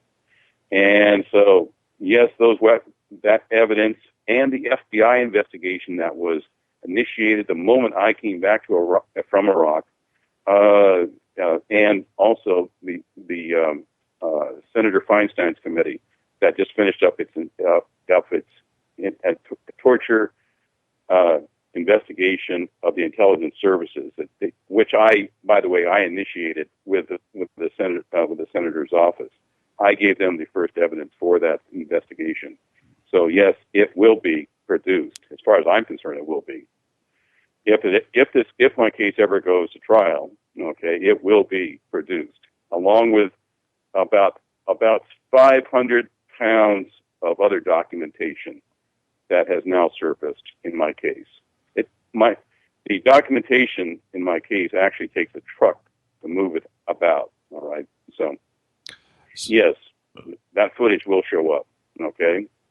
Now, with this, there's a certain amount of witnesses that saw the destruction of this WMD material.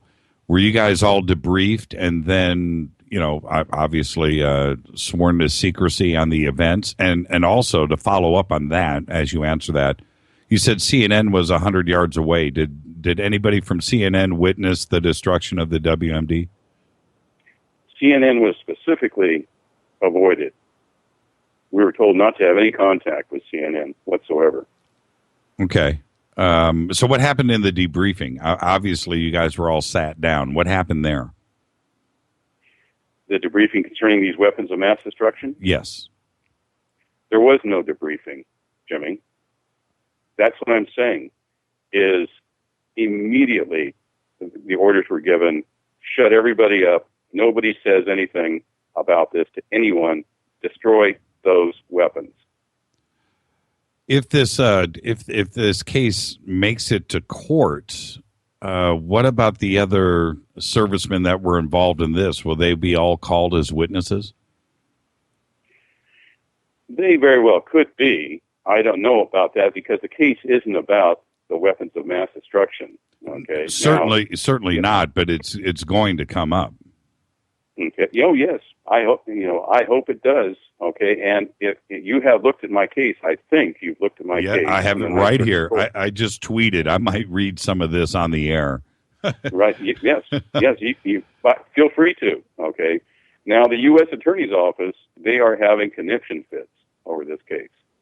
And they don't quite know how to handle something that is so far-reaching in its implications. Basically, what this means is those weapons of mass destruction were American-made, supplied by a sitting president's business family's interest. All right? And what that means is we invaded a sovereign nation, Iraq, to take care of some very nasty business that should never have taken place in the first place. There's, with what's going on in Syria and Iraq now with ISIS, and you had mentioned earlier thousands of bunkers. Is there, and of course Saddam trucking stuff across the border, and there was all those reports happening too as well. Is it possible that ISIS and some of this stuff could fall into ISIS hands? Well, there's the issue, and I've already notified. Okay, I've notified 2 agencies now, and the interesting point about ISIS is, at the time, one of my assets that I recruited is now heading up ISIS. Okay, and that is, I had three recruited assets when I was in Samara, and that's where the head of ISIS is from. He's actually presently there now. But the most critical issue was one of the Iraqi bunkers that was in the area. It was called the Al-Akaka facility. Okay, I went into it. I find the most interesting things in these bunkers in Iraq. Okay, and one of the things that I found located that I didn't know what I was looking at. Okay, I simply did not know what I was looking at, and it turns out later, after I was briefed by some nuclear experts, okay, nuclear engineers that actually worked on what I saw, okay, I didn't see a nuclear bomb, but I saw something just as bad, okay. It was a pile about between 10 to 15 nuclear detonators, okay, and a nuclear trigger / detonator isn't, everybody thinks, oh, that's not a bad thing. Okay, well, these were something else entirely. These are what are called pits. Okay, that is a nuclear term that is used to trigger the main fissile pile of a nuclear bomb. And the horrific thing about these pits is that a nuclear bomb weighs about 5.5 kilograms. And, okay, that's a symbol, all right?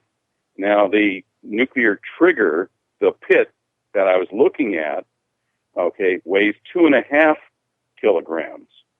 So, in other words, it makes up about half the actual throw weight of a fissile nuclear device. And you can't have one without the other. Yes, you cannot. One will not trigger without the other.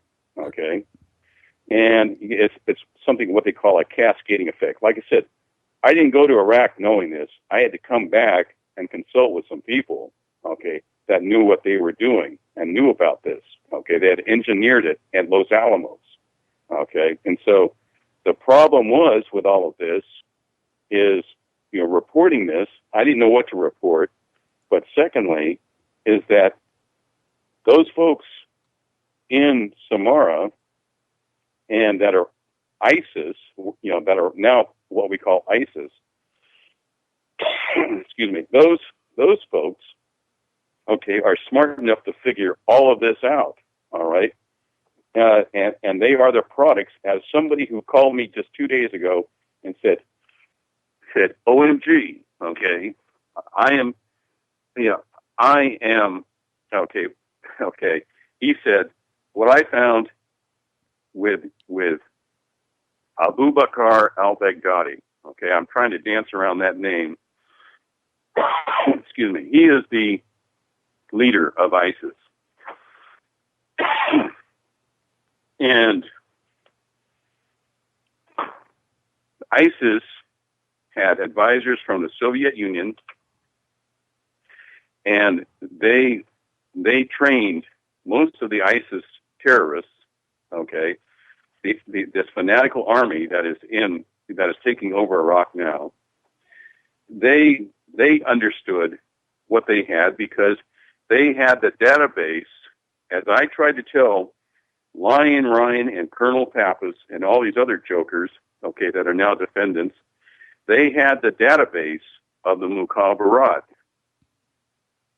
Now, the Mukhabarat is with the intelligence network of Saddam Hussein. And as everybody knows probably by now, Abu Bakr al-Baghdadi was the commander of the Mukhabarat, Samara.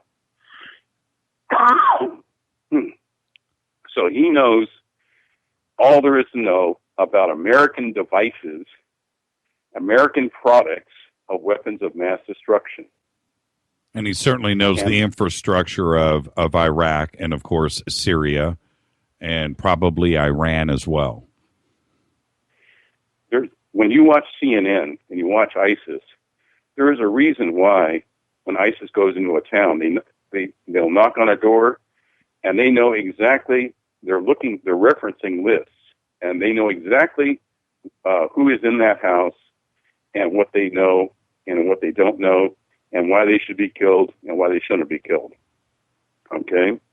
And that is all in the Mukhabarat database that Abu Bakr al-Baghdadi has access to, and our people, if they had been smart and they hadn't strapped me to a stretcher and tortured me, they would have realized that they had to get him under control and keep him under control and get that database under control. Otherwise, these nuclear triggers, okay, that are now in their hands, there's no doubt in my mind that they're in the hands of ISIS. And that's the reports I've been giving for about the last 3 months, okay, is that they do have these triggers. And a trigger, 2.5 kilograms of this fissile material is enough to cause a huge explosion that will be heard around the world. And so, anyway, not to get off a center point here, but that is the issue, is that these systems should not have been in Iraq. VX/GF should not have been in Iraq. It was shipped there via, at the behest, and I've got pictures of Dick Cheney and Donald Rumsfeld shaking the hands of Saddam Hussein, sealing the deal for these weapons, to be shipped into Iraq. The nuclear triggers were shipped by Halliburton Logistics at the behest of Admiral Tom Lopez from Los Alamos. What were they doing shipping nuclear triggers to the regime of Saddam Hussein? Okay, and I still haven't gotten any questions, answered from these questions I've been asking. You'll never get those answers. Mm-hmm. I mean, but like I said earlier, you don't need one without the other, and that's it. And certainly the destructive power of the triggers are, by all reports, pretty large. And nuclear in their own, it's what it takes to cause the chain reaction. Now, let's. We have about 45 minutes left. We could probably stretch this to about an hour. And I think it would be cool. Also, maybe at some point we'll open up the phone lines too. But we have a lot more to discuss. This is Fade to Black on the Dark Matter Radio Network, bespoke radio for the masses. I'm your host, Jimmy Church. We're talking with Greg Ford, the Abu Ghraib whistleblower. And now, the reason why I wanted to set up this, the WMD side of the story, is because now you have knowledge. you have knowledge. You're possessing knowledge of something that is very well, I was going to say the word explosive, but that's just the wrong word. But to not only the Bush administration but America in general, and why we are actually in Iraq, or a good possible reason why we are in Iraq. Now, you move on to, I want to jump ahead on the story a little bit because the WMD plays into this in my own mind. Now you're at Abu Ghraib. What took you from the base to Abu Ghraib in that capacity? Okay, now Abu Ghraib was our headquarters. Okay, we had actually moved. We had what was called a split flag, one of the most ridiculous ideas I think I've ever seen. Okay, in my 30 years of military intelligence. All right, part of our unit stayed in Balad, and then small teams were sent out to do things like interrogation.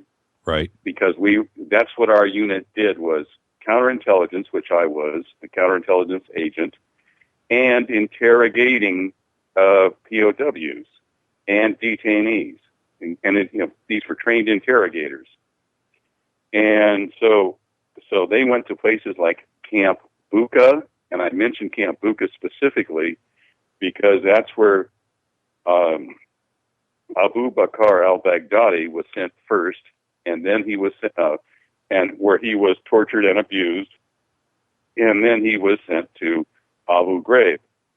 And if you notice that the ISIS, that was the first target that they drove to in Iraq, was Abu Ghraib prison, to release those prisoners there. And so they ended up with about 5,000 of the toughest, angriest, hardcore fanatics you can imagine. Okay, and they all want to fight the Americans.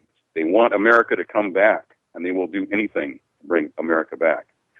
So, Colonel Pappas, the infamous Colonel Pappas, who is another defendant on my court case, he took his unit to Abu Ghraib prison, to Building 1A, and that is the infamous Building 1A, where all this, quote, torture and abuse took place.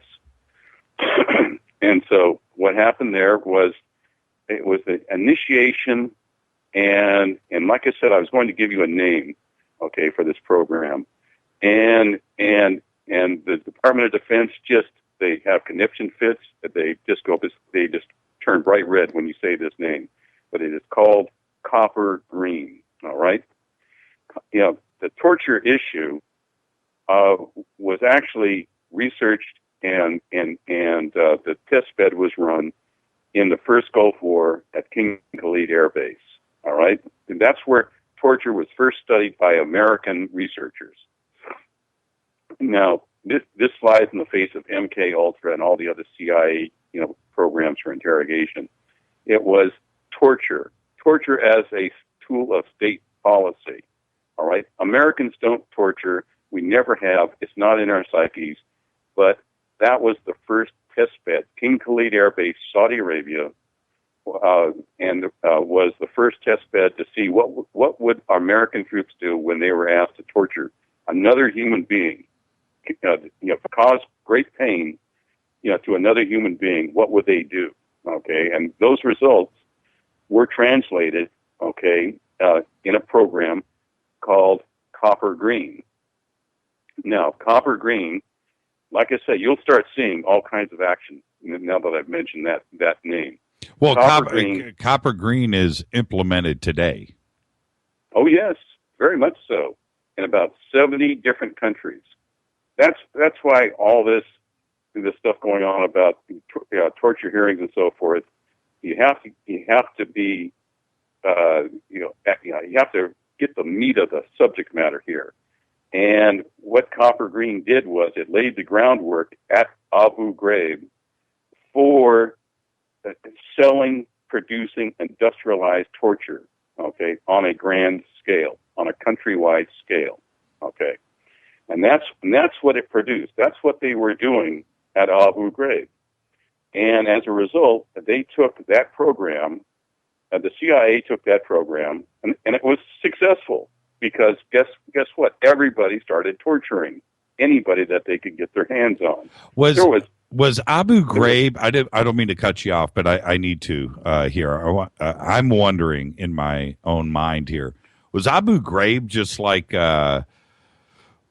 CIA Central? Was it Spook Central? I mean, yes. Was it like the CIA headquarters, so to speak? Yes. For Iraq, it was Building 1A. As I said earlier, Building 1A was Department of Defense, Military Intelligence, and CIA in the same building, same room. Could you identify? Well, it's easy to spot somebody in uniform, and I'm not trying to make fun of this, but the CIA guys, were they running around in uniform, or were they in civilian clothes? And could you differentiate one from the other? I mean, paint the atmosphere for me. Yeah. Okay. All right. I'll give you an example. Okay. Me. Okay. My uniform had no identifying marks on it. It was camouflage. Okay. Now, in a country where Westerners are easily spotted, all right, you have to be careful what you wear. Okay. That's how they spot you. Sure. And so it's better for somebody that was agency to if they're going to go out into the populace, you want to be perceived as an American in camouflage as a soldier. You don't want to try to be cute and run around like Indiana Jones and wear a dish dash, and act like you're not going to be identified very quickly. Right. And so we all pretty much wore the same outfits. Okay. Like mine. Like I said, I've still got mine hanging up in my closet, and there's no name tags, no rank, nothing. All right. The only thing that I have on it is the identifier of the 205th Military Intelligence Brigade, the infamous. You were part of the 205th. Yes. Ouch. Mm-hmm. Okay. I know what I speak, to your listeners. Yes. I think they understand now, the length and breadth of this issue. Right. For those that don't know, we're at the top of the hour, so do 60 seconds. Tell everybody who the 205th is. Okay, the 205th Military Intelligence Brigade was the largest military intelligence unit since World War II. To be formed and assigned to a war theater. It was commanded by the infamous Colonel Thomas Pappas, Pappas. All right, and if you type that name in, you'll understand who I mean exactly. And what they realized early on was that the war was winding down, so issues that brought in provocation, like torture, okay, would be best implemented by a group like the 205th Military Intelligence Unit, okay, or Brigade. And that was the interface between the Department of Defense and Central Intelligence Agency at Abu Ghraib prison. Did you participate in any torture or interrogation? I had to, I was the medic, okay? That was my job. I had to patch when interrogations went bad, and they always did every day, all day long. When they got brutal, and as in one morning, I had to deal with 4 heart attacks, cardiac arrests, all right? 4 cardiac arrests in one morning, and there was not one POW detainee that was older than 15 in that bunch. That means that I had 4 teenagers on my hands that had cardiac arrests because of the interrogation that was being done to them. When we are, and let's try to keep this, as PG as we can, but I don't want you to hold back as well. What are we talking about here? What's causing heart attacks? Are we? I don't know. Are we talking? Is this waterboarding, or is this? Or is this sleep deprivation, or is it something else more sinister than that? Garroting, Okay, does everybody know what garroting is? Okay, that's strangling somebody. Okay, you'd be surprised how effective, and how quickly that takes place. Putting lit cigarettes into somebody's ears, it's amazing. I tell people, okay, yeah, we did this. I don't know how many burning cigarettes I pulled out of ears of unconscious people. All right, they were conscious for about 10 seconds while that cigarette was lit, and they lost consciousness after that cigarette was placed in their ears. All right, people on fire. I came into a room, and the interrogator said, "Doc, get that piece of crap out of here." Okay, I think I could say that word. Okay. Mm-hmm. And I walked in, and there was about a 14, 15-year-old male in the corner on fire. All right? He had been lit on fire, and he was unconscious. Okay? This organ failure nonsense that the U.S. Attorney's Office is trying to perpetuate on the American public is just exactly that, just foolishness. All right? There was nothing kinder or gentler about our interrogation procedures whatsoever. Waterboarding? Oh, please. Yeah, I mean, only Dick Cheney would think of something like that. Waterboarding, okay, is lethal. Okay, even the auto de fe, the Spanish Inquisition, outlawed waterboarding because it only takes about a teaspoon to put somebody into a gag reflex and kill them and drown them. Okay? Sure. And so guess what? Okay, it was deemed by the Spanish Inquisition as being lethal, and they stopped using it as a legitimate form of torture. Okay, but I saw trepage. For those of you who don't know what trepage is, that is when somebody, like the one case where I had to relocate the man's shoulders back into his arm sockets. Okay, it's when you're hung from the ceiling by your arms backwards.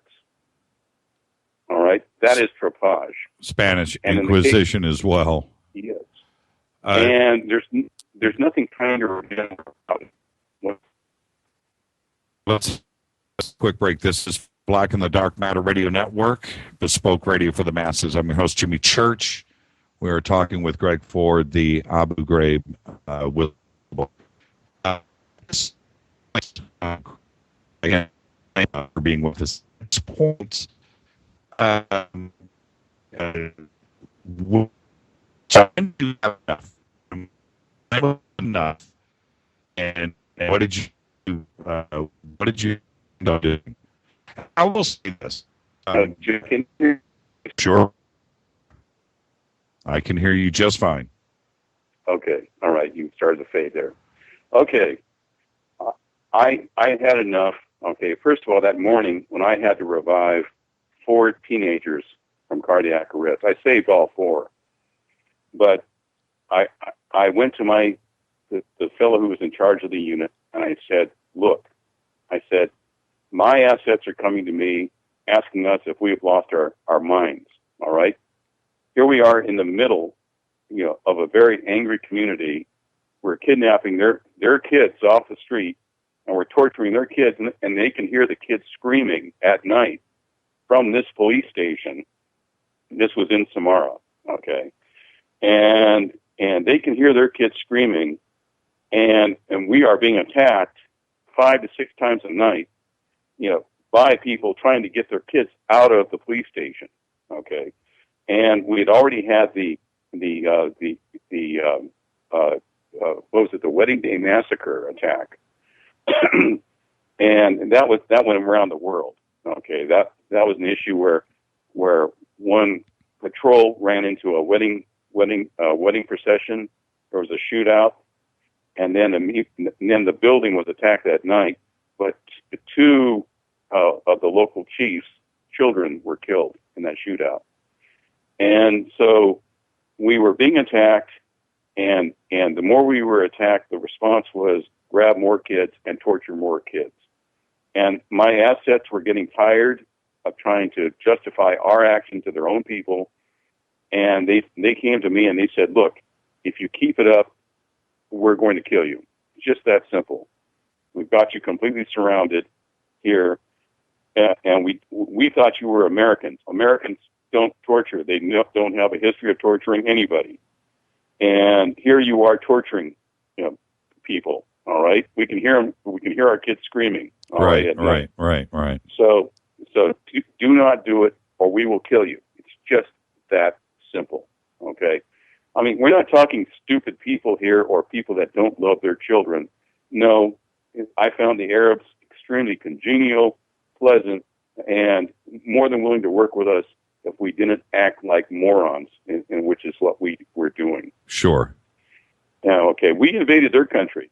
They didn't invade ours. We invaded their country. That is right. And that's the way they looked at it. Okay, and so their sense of patience was running out. And after we'd had a couple of deaths, you show up, and we had the Iceman death, which is famous. You can, and you can actually read one of my reports in 2004, October 2004 Newsweek. It's called The Tortured Debate. You can go to that, and you can see my report is in Newsweek, and it said, we've got to stop this torture now. And there is a picture in Newsweek of people being led into the interrogation room to be tortured, basically. And they're at Samara, all right? And that's how dramatic it was. And we had people investigating because there were stories leaking out about the torture and so forth. And so but the point I'm making is that room, that rotunda where that picture was taken in Newsweek, the Tortured Debate, article no longer exists because as a result, when my assets told me, they said, look, we like you, doctor. We know you tried to help us. We trust you, but you people are insane. Okay. And we are going to destroy you. We're going to kill you. It's just that simple. And they told me, they said, you either stop it or we're going to destroy this building. And so at that point, I went to my command. I notified my initial intelligence group. I said, look, we've lost the faith of the people. We've lost the trust of the people. We've got to get out of here. And they just said, well, drop dead. Too bad if you don't like it.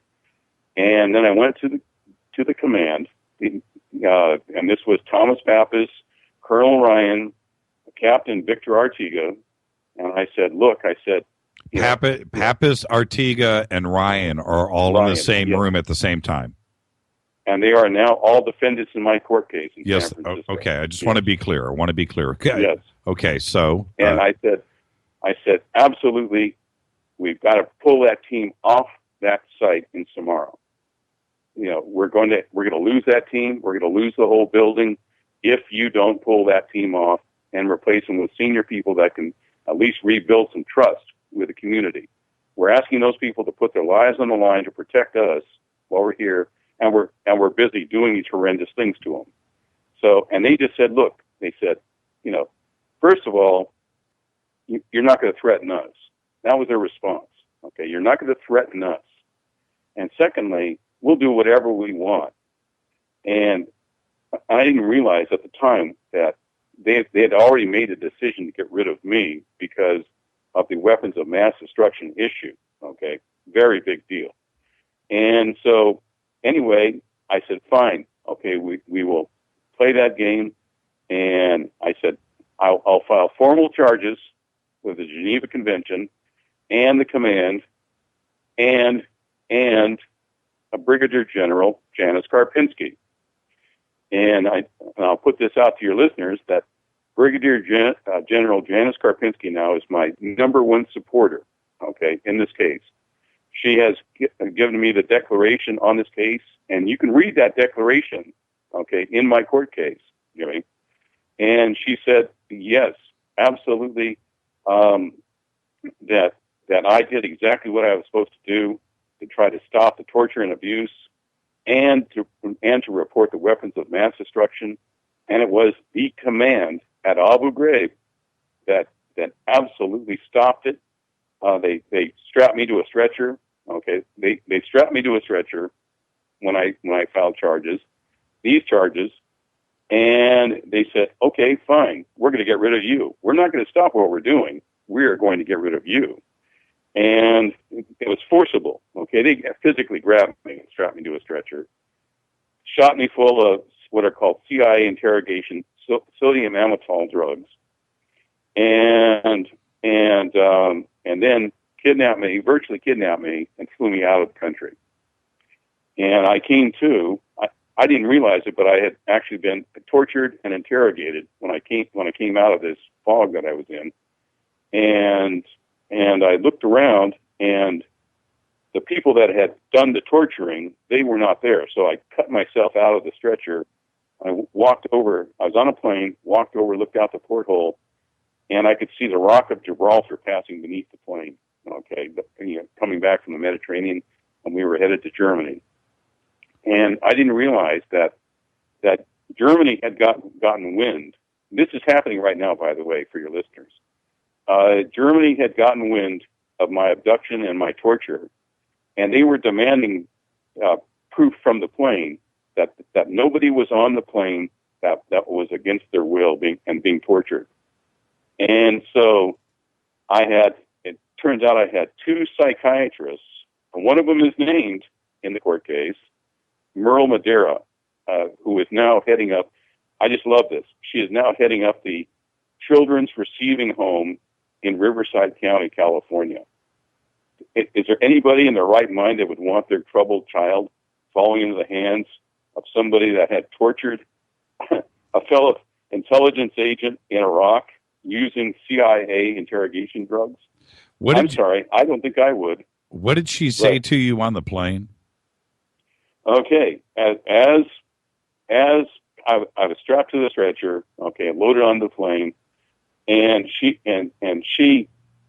first of all, she went over, she undid, this was when we were flying into Kuwait, she undid the straps, and she said, come and sit by me.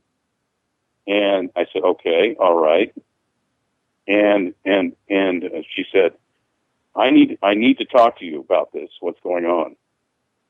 And I said, oh, you need to talk to me about what's going on, doctor. And she said, look, what you know about what is going on is so terrifying to the command that they absolutely had to get rid of you. I said, doctor, it's just this simple. I feel like I was kidnapped in every sense of the word. And she leans forward and she says, you were. And I said, all right. And then she said, now I will deny anything about this conversation ever taking place. All right. Understand that. I said, I understand this. Okay. I'm a doctor and you're a doctor and you did not protect me. I was under your protection and you have not protected me, doctor. Okay. You have aided and abetted in a kidnapping. This is what this is, a rendition. They call it now a rendition. And of course, she kind of, oh yeah, I don't want to talk about this now, and kind of blew me off. And so the next day, we landed in Kuwait that night, and then the next day, that's when I was injected with sodium amytal on the flight into Landstuhl, Germany. And once in Landstuhl, I was actually interviewed because the command now was saying, oh yes, I imagined all the torture that was going on around me. I'm nuts, I'm crazy. You discredit me at all costs is basically what they were attempting to do. And so I spoke to a Colonel Robert Hardaway. And Robert Hardaway, fortunately, was about to retire. And he listened to my story, and he said, okay, enough. And he actually filed the first reports of war crimes and requests for war crimes investigation at Abu Ghraib prison based on my testimony. Why didn't they just take you out, Greg? Why didn't they, do you ever ask yourself that now? I mean, you were in a perfect position to just disappear. Well, Jimmy, Yes, I get asked that question a lot, as a matter of fact. But it's something like this, okay? I'm not the brightest bulb in the box, and I'm sure, what little intelligence I did have probably was fried when the outlawed illegal sodium amytal drugs were injected into my system.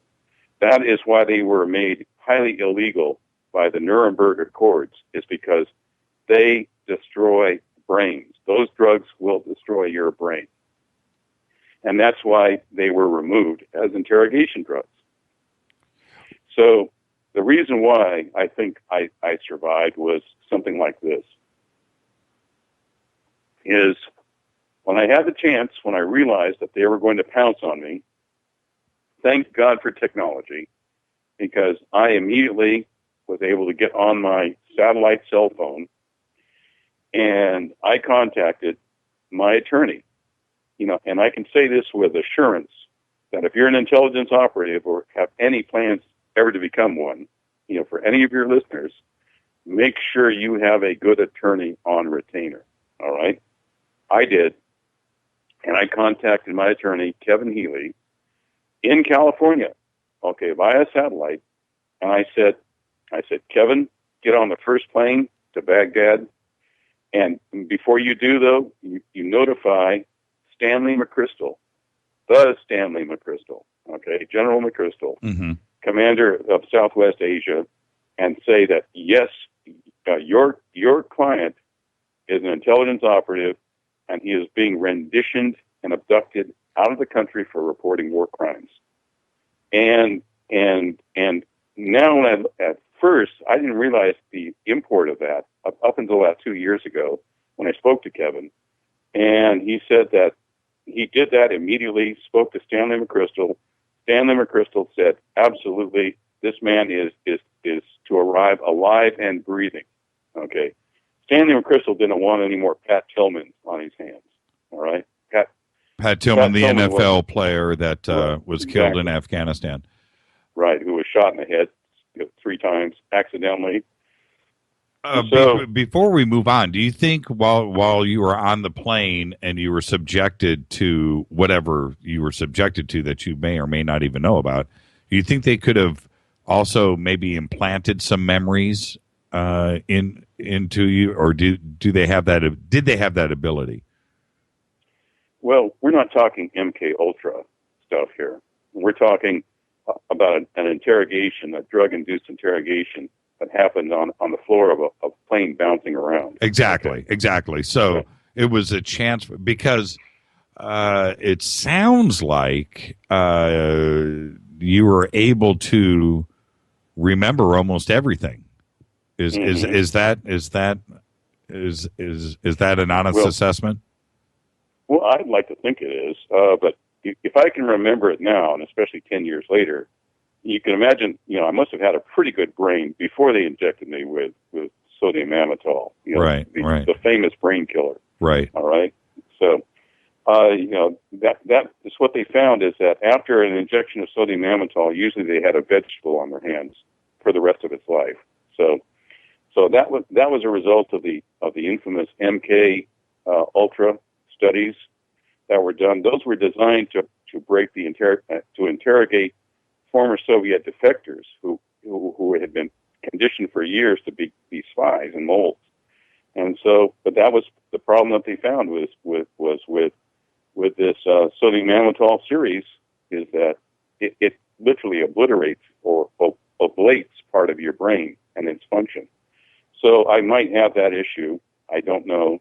But nobody really wants to go there. And of course the courts don't really want to go there right now, because of the Nuremberg hearings that are coming up concerning Dick Cheney, Donald Rumsfeld, and George W. Bush being involved in these war crimes that I have reported.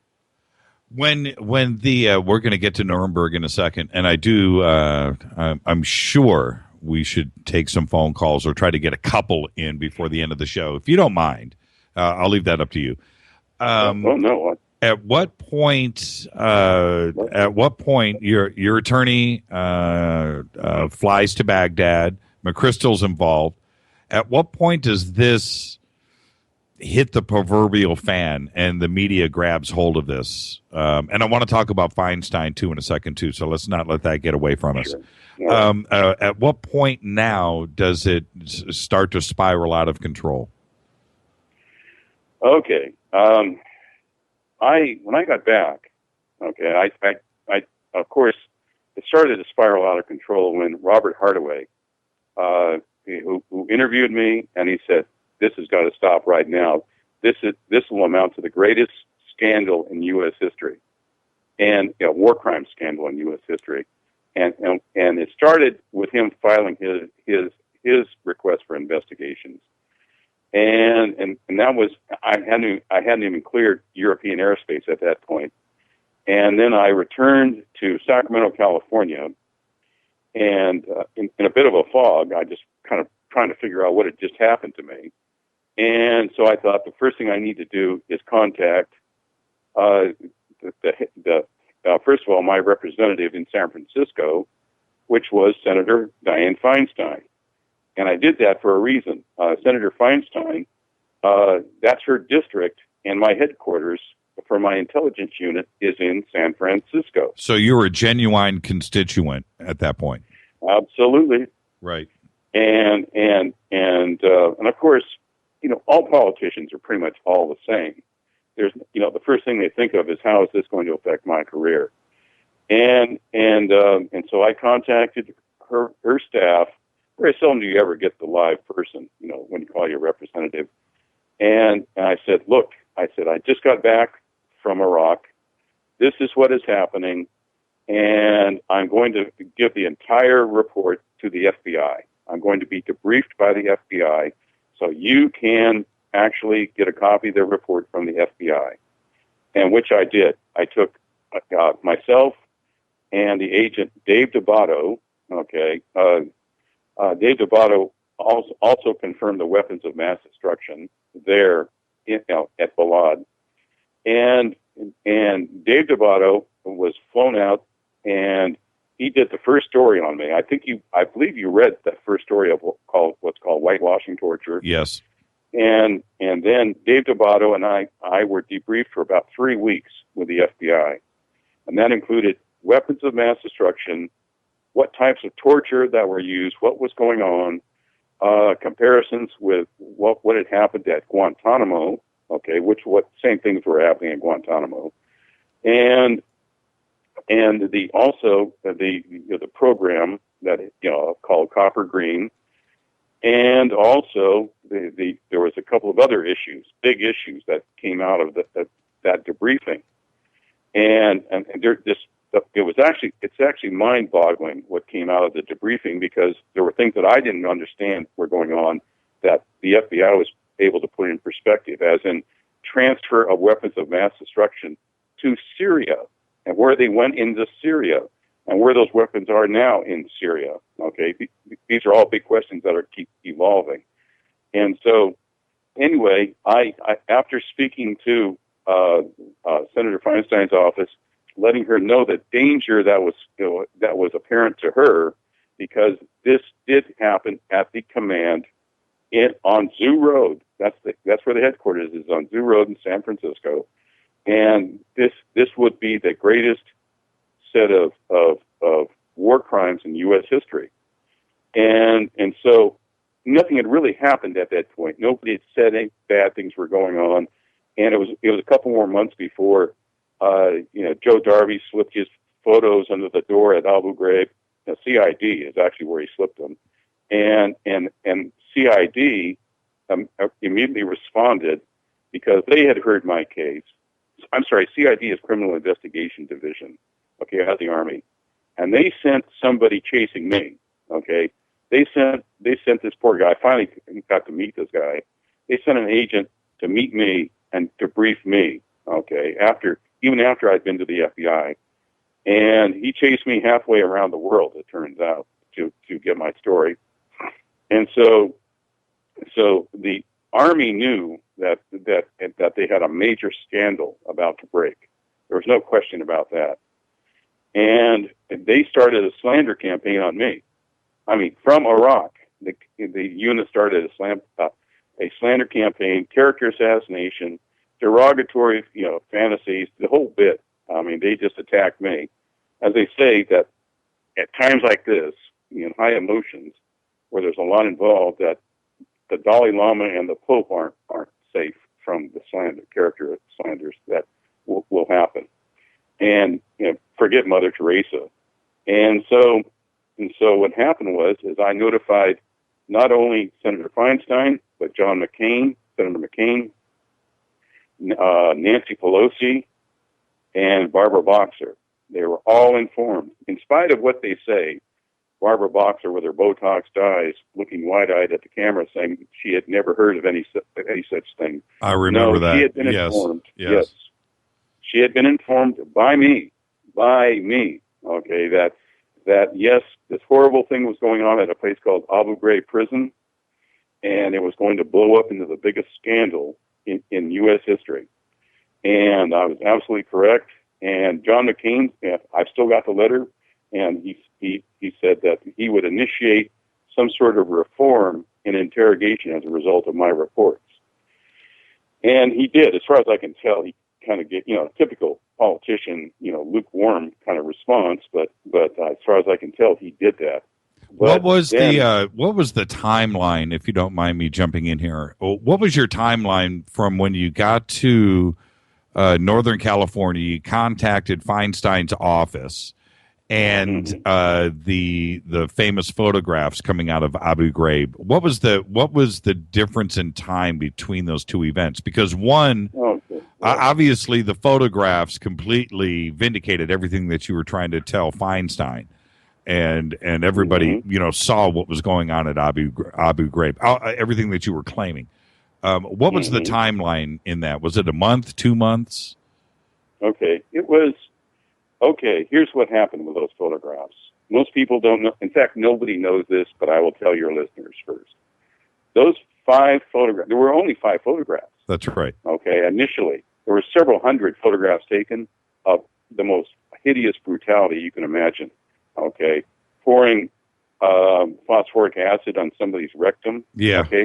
yeah. Last time I checked, that wasn't in the interrogator's handbook. Okay. Right. Okay. And so I think that qualifies as organ failure. All right, according to the U.S. Attorney's Office. So what I think it was about 4 months when those were screensavers. Those photographs that everybody saw at 60 Minutes. Those were screensaver photographs that were sitting on the desks of the 205th Military Intelligence Unit's officers' desks, okay? And they were sending those photos to their buddies, friends, hey, guess what we're doing, in Iraq? Ha ha, laugh, laugh. Get a load of these, all right? And that's how those first photos started showing up at, what was it, the New York Times? I believe it was the New York Times that started actually getting the copies of those photos, saying, this can't be true. These can't be real. Okay. And so it was about 4 months, Jimmy, is what I'm trying to say, that I believe from the time that those photos started filtering out, and Joe Darby slipped those photos underneath the door of CID, and he didn't tell him, by the way, Joe Darby didn't tell him who it was that gave him those photos. Okay. And they had to run a fingerprint check on those photos to find out it was Joe Darby. And then immediately the response started, and CID was called in, FBI was called in, and then I started getting calls from everybody. Okay. Hey, what is this? What did you report on? What did you see? Why were you strapped to a stretcher?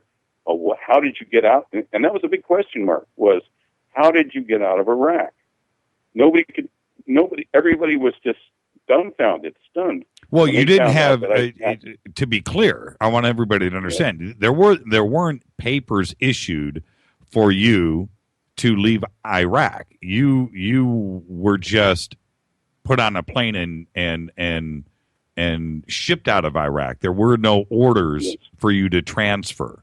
And so when everybody's looking at this case, you show up in California, but there's no paper trail saying that you were ordered out of Iraq. You didn't have any transfer for paperwork. No, you're absolutely correct, Jimmy, and you're tracking 100%. That is the first time in U.S. history that a U.S. intelligence operative has been renditioned, tortured, and flown out of a war zone, all right, and survived. Okay, that's the novel issue about all of this, is that I wasn't pitched out the back of the plane over the Red Sea or the Gulf. Okay, that's what was amazing, is that I wasn't just, they have a ramp on those planes, so I just wasn't picked up and thrown out the back. Okay. Can I jump in real quick, Greg? This question has come up a few times now here in Twitter. Sure. And so I'm going to throw this out. They need some clarification. That you have an MD, you are a doctor, but you were not a doctor in the military, and you were not an officer, you were a sergeant.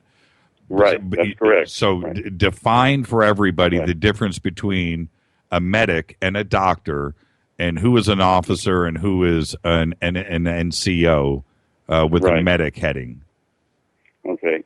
The military doesn't recognize naturopathic physicians, and I have 4 separate medic designators. Okay, medics as in specialties of medicine that are used in the military. So I have 4 medical designators that I've had for almost 30 years, but they don't recognize my naturopathic medical degree at that time. And then later on, I went to medical school and received my MD. And somebody just tweeted again. So what's an MOS? They hear me say that all the time on the air. I'm sorry. Yeah.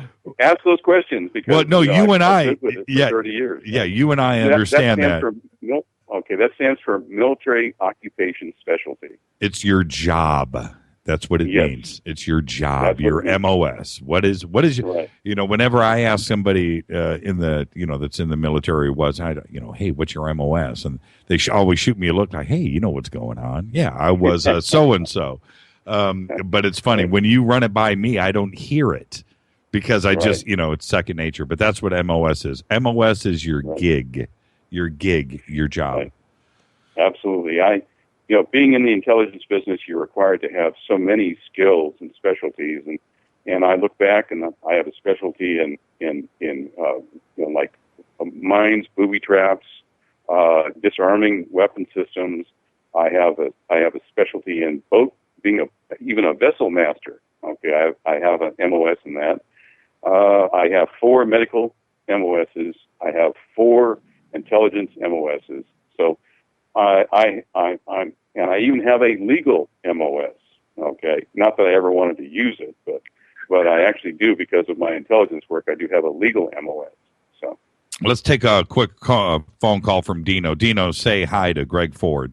Hi, I'm almost shaken here. If I hadn't have been mature enough to have been through a lot of stress in my life, I'd be running scared. Thank you, Greg, for coming out.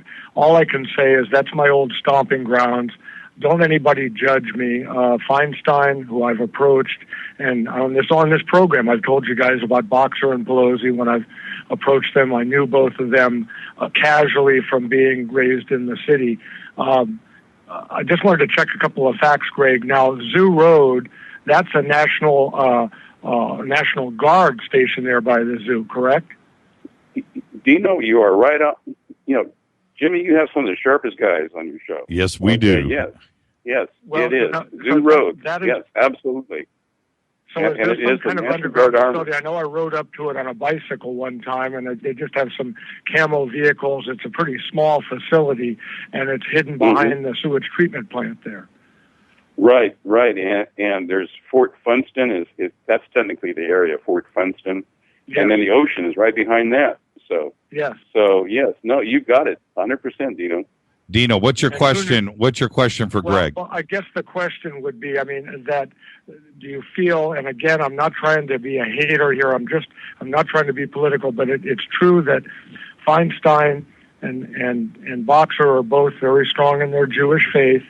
And could they be covering this stuff up?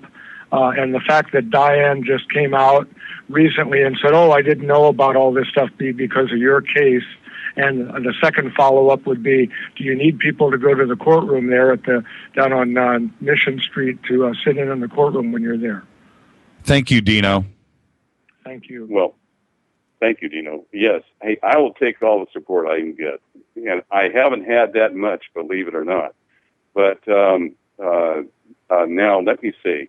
The question about the issues of the state of Israel being involved in any of this and the influence of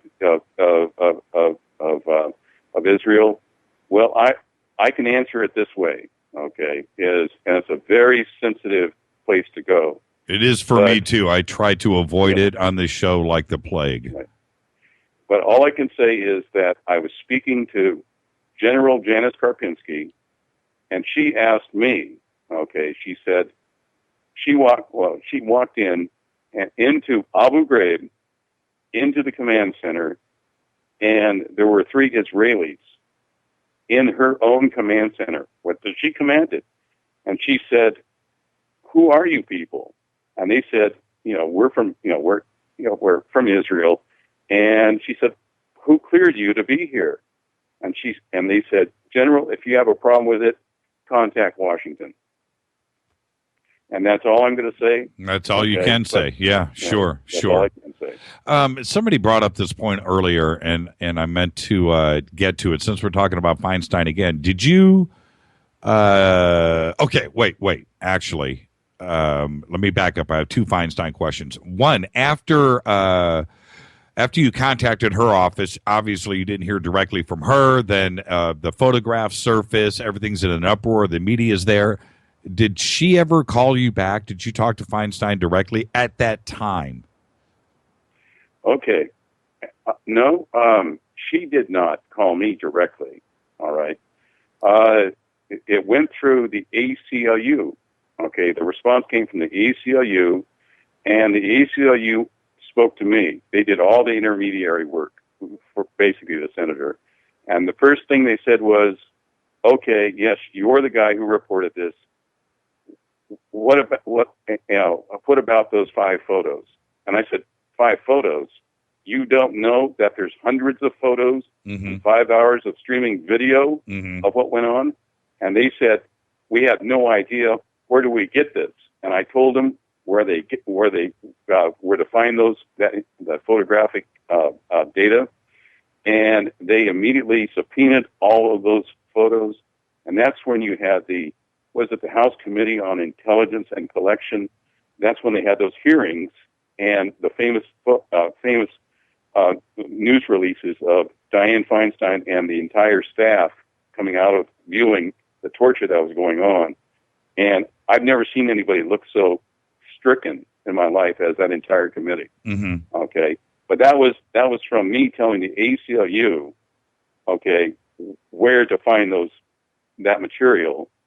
And then the irony is that the ACLU said, "We want your records." Me, okay? Right. The humble intelligence operative Gregory Ford, okay? Salt of the earth me, okay? Right. And I said, "Fine, great, subpoena my records." And they got back to me and they said, "You need to check on your records." I said, "Why is that?" They said, "We checked with the Department of Defense, St. Louis. You have no records whatsoever in the government." And I put in 4 federal requests, okay, for my files and my service record. We're talking over 3 decades here. Right. And to date, there's no evidence that I ever served a day, in the government or in the military. And what did you provide your military ID to the ACLU? No, great. Everybody likes to badmouth the ACLU, but hey, they have a lot of very, very sharp people. Sure they do. It's not the ACLU that I'm talking about here. I'm talking about what they had to do to go fish it out, and I'm sure that they were laughing too as well. What did they expect to have happen in something like this? Okay, well, it was very interesting because when they requested my records, DOD said, no way, no how, ACLU, go pound sand.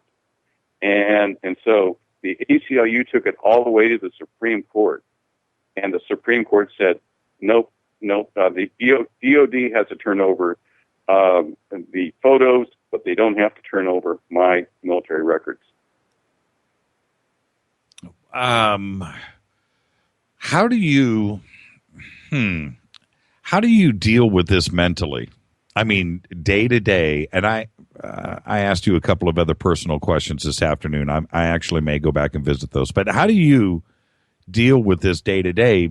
Witnessing and not only the torture, but saving the lives in these children in Iraq, and you must certainly have a hard time sleeping. How do you deal with this? Well, the first 5 years, I struggled. Ferocious nightmares. There's no question about it. And then gradually, I realized, after seeing all the damage that had been done, by our policies in Iraq, I began to, certainly I started to address it in a fashion that was like, okay, all right, this happened. I can't deny that. But at least I did not sit there and let it happen, aid and abetted. Okay, these terrible issues, and I actually said, okay, all right, it's me. If I don't do something right now, this is going to disappear, and there's going to be a repeat performance of this just down the road. So after about 5 years, I was able to function a lot better, and then pick up the mantle and proceed with my court case and my other issues. Have you published on the web any pictures of you in Iraq? Yes, I do. On Facebook, I have a bit of a fan club, and they're always thinking of ways of getting my image out there. And so there are pictures of me in Iraq. Also pictures of me when I was with the assigned to the SEALs. Pictures of me. Let me see. Giving medical help, medical assistance. Yeah, I only bring this up for a tongue-in-cheek. I've got to just come back with for the times that you weren't in the military. For the stuff that never happened. Yeah. Oh, okay, boy, that takes up my whole adult life. Jeremy. Yeah, exactly. Mm-hmm. Was the ACLU eventually able to get your complete service records? Okay, no, they weren't. They were not. Wow. I actually engaged the services of what is called a data miner, and this data miner, okay, actually came up with okay, and he did a spectacular job, okay, and the data miner now is being harassed by the CIA, okay. He's having his systems assaulted by the CIA, and as far as he can tell, it is the CIA. And he was able to produce not only the mysteriously lost investigation that the Department of Defense was supposed to have done, but also the memos of cover-up that were used on my case. Okay, and this amounts to, like I said, close to, a quarter of a ton of documentation. Right, 500 And he pounds. also was able to recover most of my service records, my military records. Everything from evaluations to orders, to you name it, he came up with it. And the interesting thing was, he came up with a couple of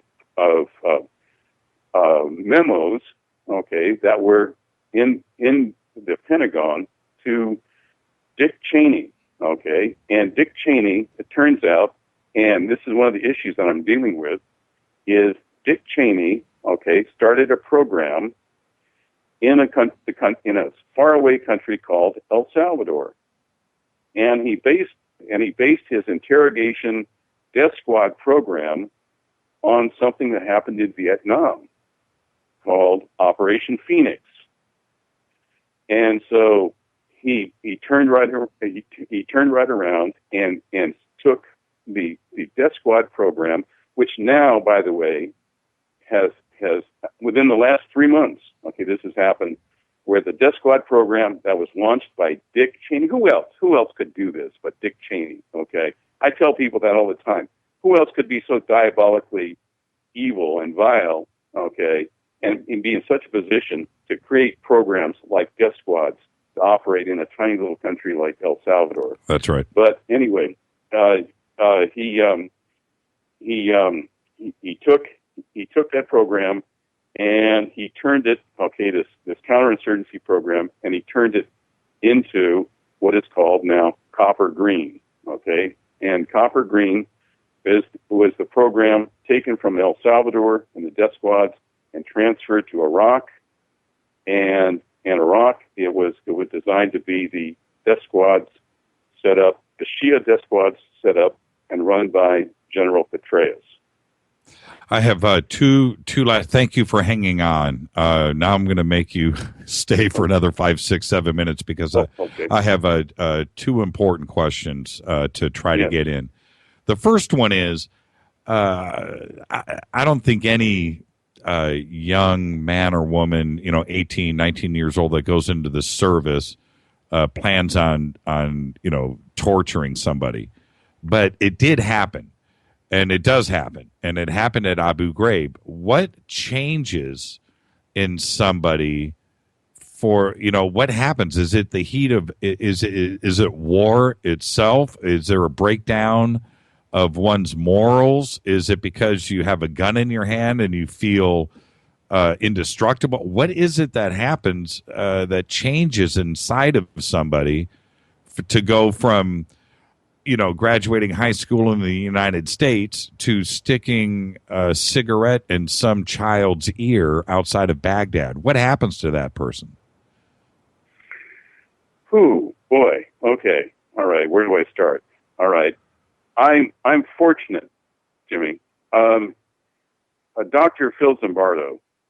Okay, that name should ring a bell with a lot of people out there. Phil Zimbardo, the Lucifer effect. Mm-hmm. He was the Stanford psychologist who had the torture program set up with his students, where they thought they were torturing each other. Right. Okay. And I've seen the video. I've seen the video. It's pretty incredible. Well, Phil Zimbardo is my neighbor. Okay, and he travels the world right now. Like I think tonight he's in Czechoslovakia speaking about torture. Okay, and he came to Abu Ghraib. He was hired by the government when all this broke to come to Abu Ghraib to do a psychological workup on everybody that was involved. Okay, he is the expert. Let's face it. Okay, on torture and what makes Americans torture. And as he said, and he looked me straight in the eye when he said this too, by the way, he said that everybody will torture if they think that there's a religious justification behind it. Okay, as in you're fighting for a holy cause, and the breakdown comes when you're not trained and you're not enculturated to torture somebody. And by the way, I knew all the kids that went to prison. Okay, all those kids that were court-martialed and convicted. Okay, wrongly, by the way, if I might add, and they were convicted on the say-so of Colonel Pappas and the command of the 205th as scapegoats. Yes, but they were following our orders, and they felt they were doing something right. Okay, they felt that they were doing something right at that time to help the 205th Military Intelligence Unit and the CIA break these, quote, terrorists, suspects. All right? So these kids were doing what they did. They did not count on the fact that there would be ubiquitous photos being taken all through the prison, all the time, showing them doing this stuff. Okay? And as a result, they ended up going to prison, conveniently sacrificed to go to prison. And I'll say that, to Dick Cheney's face and Donald Rumsfeld's face anytime in a courtroom. They sent those kids to prison to cover up what was going on. And also, it is not in our culture, as I said. And as a result, that is why our society is now seeing the highest rate of suicide of returning Iraqi and Afghanistan vets, is because the torture was implemented there. It was going on by a sister unit of mine, a sister unit of ours, okay, the 205th in Afghanistan, and those kids are blowing their brains out now because of what they did to other living human beings as a result, okay? They were ordered to do it. They were expected to do it. They did it because they thought they were doing something right, and it turns out that they were harming and giving pain to another human being for absolutely all the wrong reasons to do it, okay? There was no justification to torture anybody. Anybody who's ever been around long enough in the intelligence business knows, hey, when you take somebody prisoner, you don't have to torture them. In fact, usually the poor prisoner is battling so much you can't get him to shut up, okay, so you can write the stuff down, all right? And that is something that happened, okay? The implementation and the pressure from Donald Rumsfeld to have those kids torture other human beings, okay, was overwhelming, but those kids thought they were doing the right thing in helping us, especially at Abu Ghraib. So I hope I wasn't long-winded. No, not at all, not at all. And one last question: when you're taking on the likes of Cheney and Rumsfeld and the Bush family and that administration, do you fear for yourself or your family and repercussions, and have you had threats? Okay, yes. I on this phone, okay, that I'm speaking to you on, I have recorded messages saying, look, we told you to knock it off, and you're still doing it. Okay? And they name me by name, and they name the case by name. All right? I have it on this phone. Okay? And, of course, it's a computerized disguised voice and all that kind of stuff. But, let me put it this way. If it's the same group that I went to Iraq with, those half-witted imbeciles, I don't have anything to worry about. Okay? Okay. But the thing is, yes, I know that. I know that is a problem. But I didn't ask to be strapped to a stretcher. I didn't ask to be tortured, and I can say comfortably that they strapped the wrong guy to the stretcher. All right, and so and another thing too is if I ever deal with Dick Cheney, I'd love to face to face. I'll ask him about him selling those weapons of mass destruction that launched two pointless, endless wars of America and got us into a war on the very last premise that we should have entered a war on. Okay, he and Donald Rumsfeld, by the way. And I will also ask Mr. Dick Cheney to explain why he is not in prison after launching Operation Q Bark. All right. That is a bombshell, okay, and you've got it on your show. You've got it out on the air. Q Bark, all right? Kubark, okay? And I hope people are scrambling around trying to figure out what Q Bark is, because that is the premise behind this disaster and the greatest scandal in U.S. history, Operation Q Bark, okay?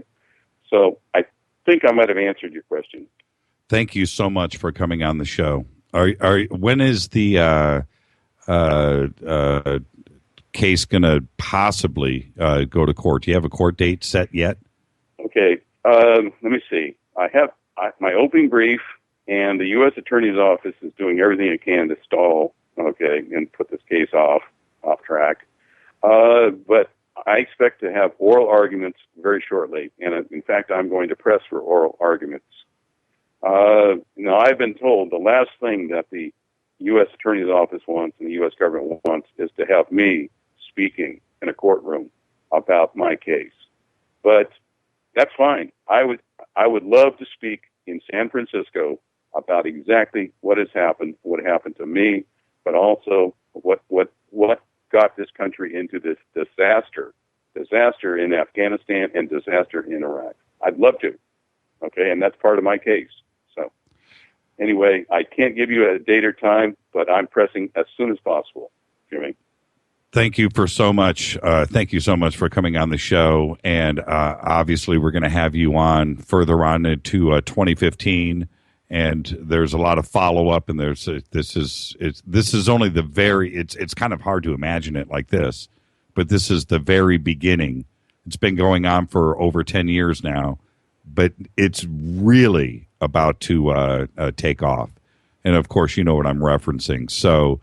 Yes. Just be safe out there. 2015 is right in front of you, and you're welcome back on the program. As soon as you have anything else that you want to say, you just get in contact with us. Thank you so much. Okay, and have your listeners pay attention to Nuremberg, all right? Absolutely. Chills for our government officials, Nuremberg. QBark has been retweeted now about 100 times. I'm looking at it right now on Twitter.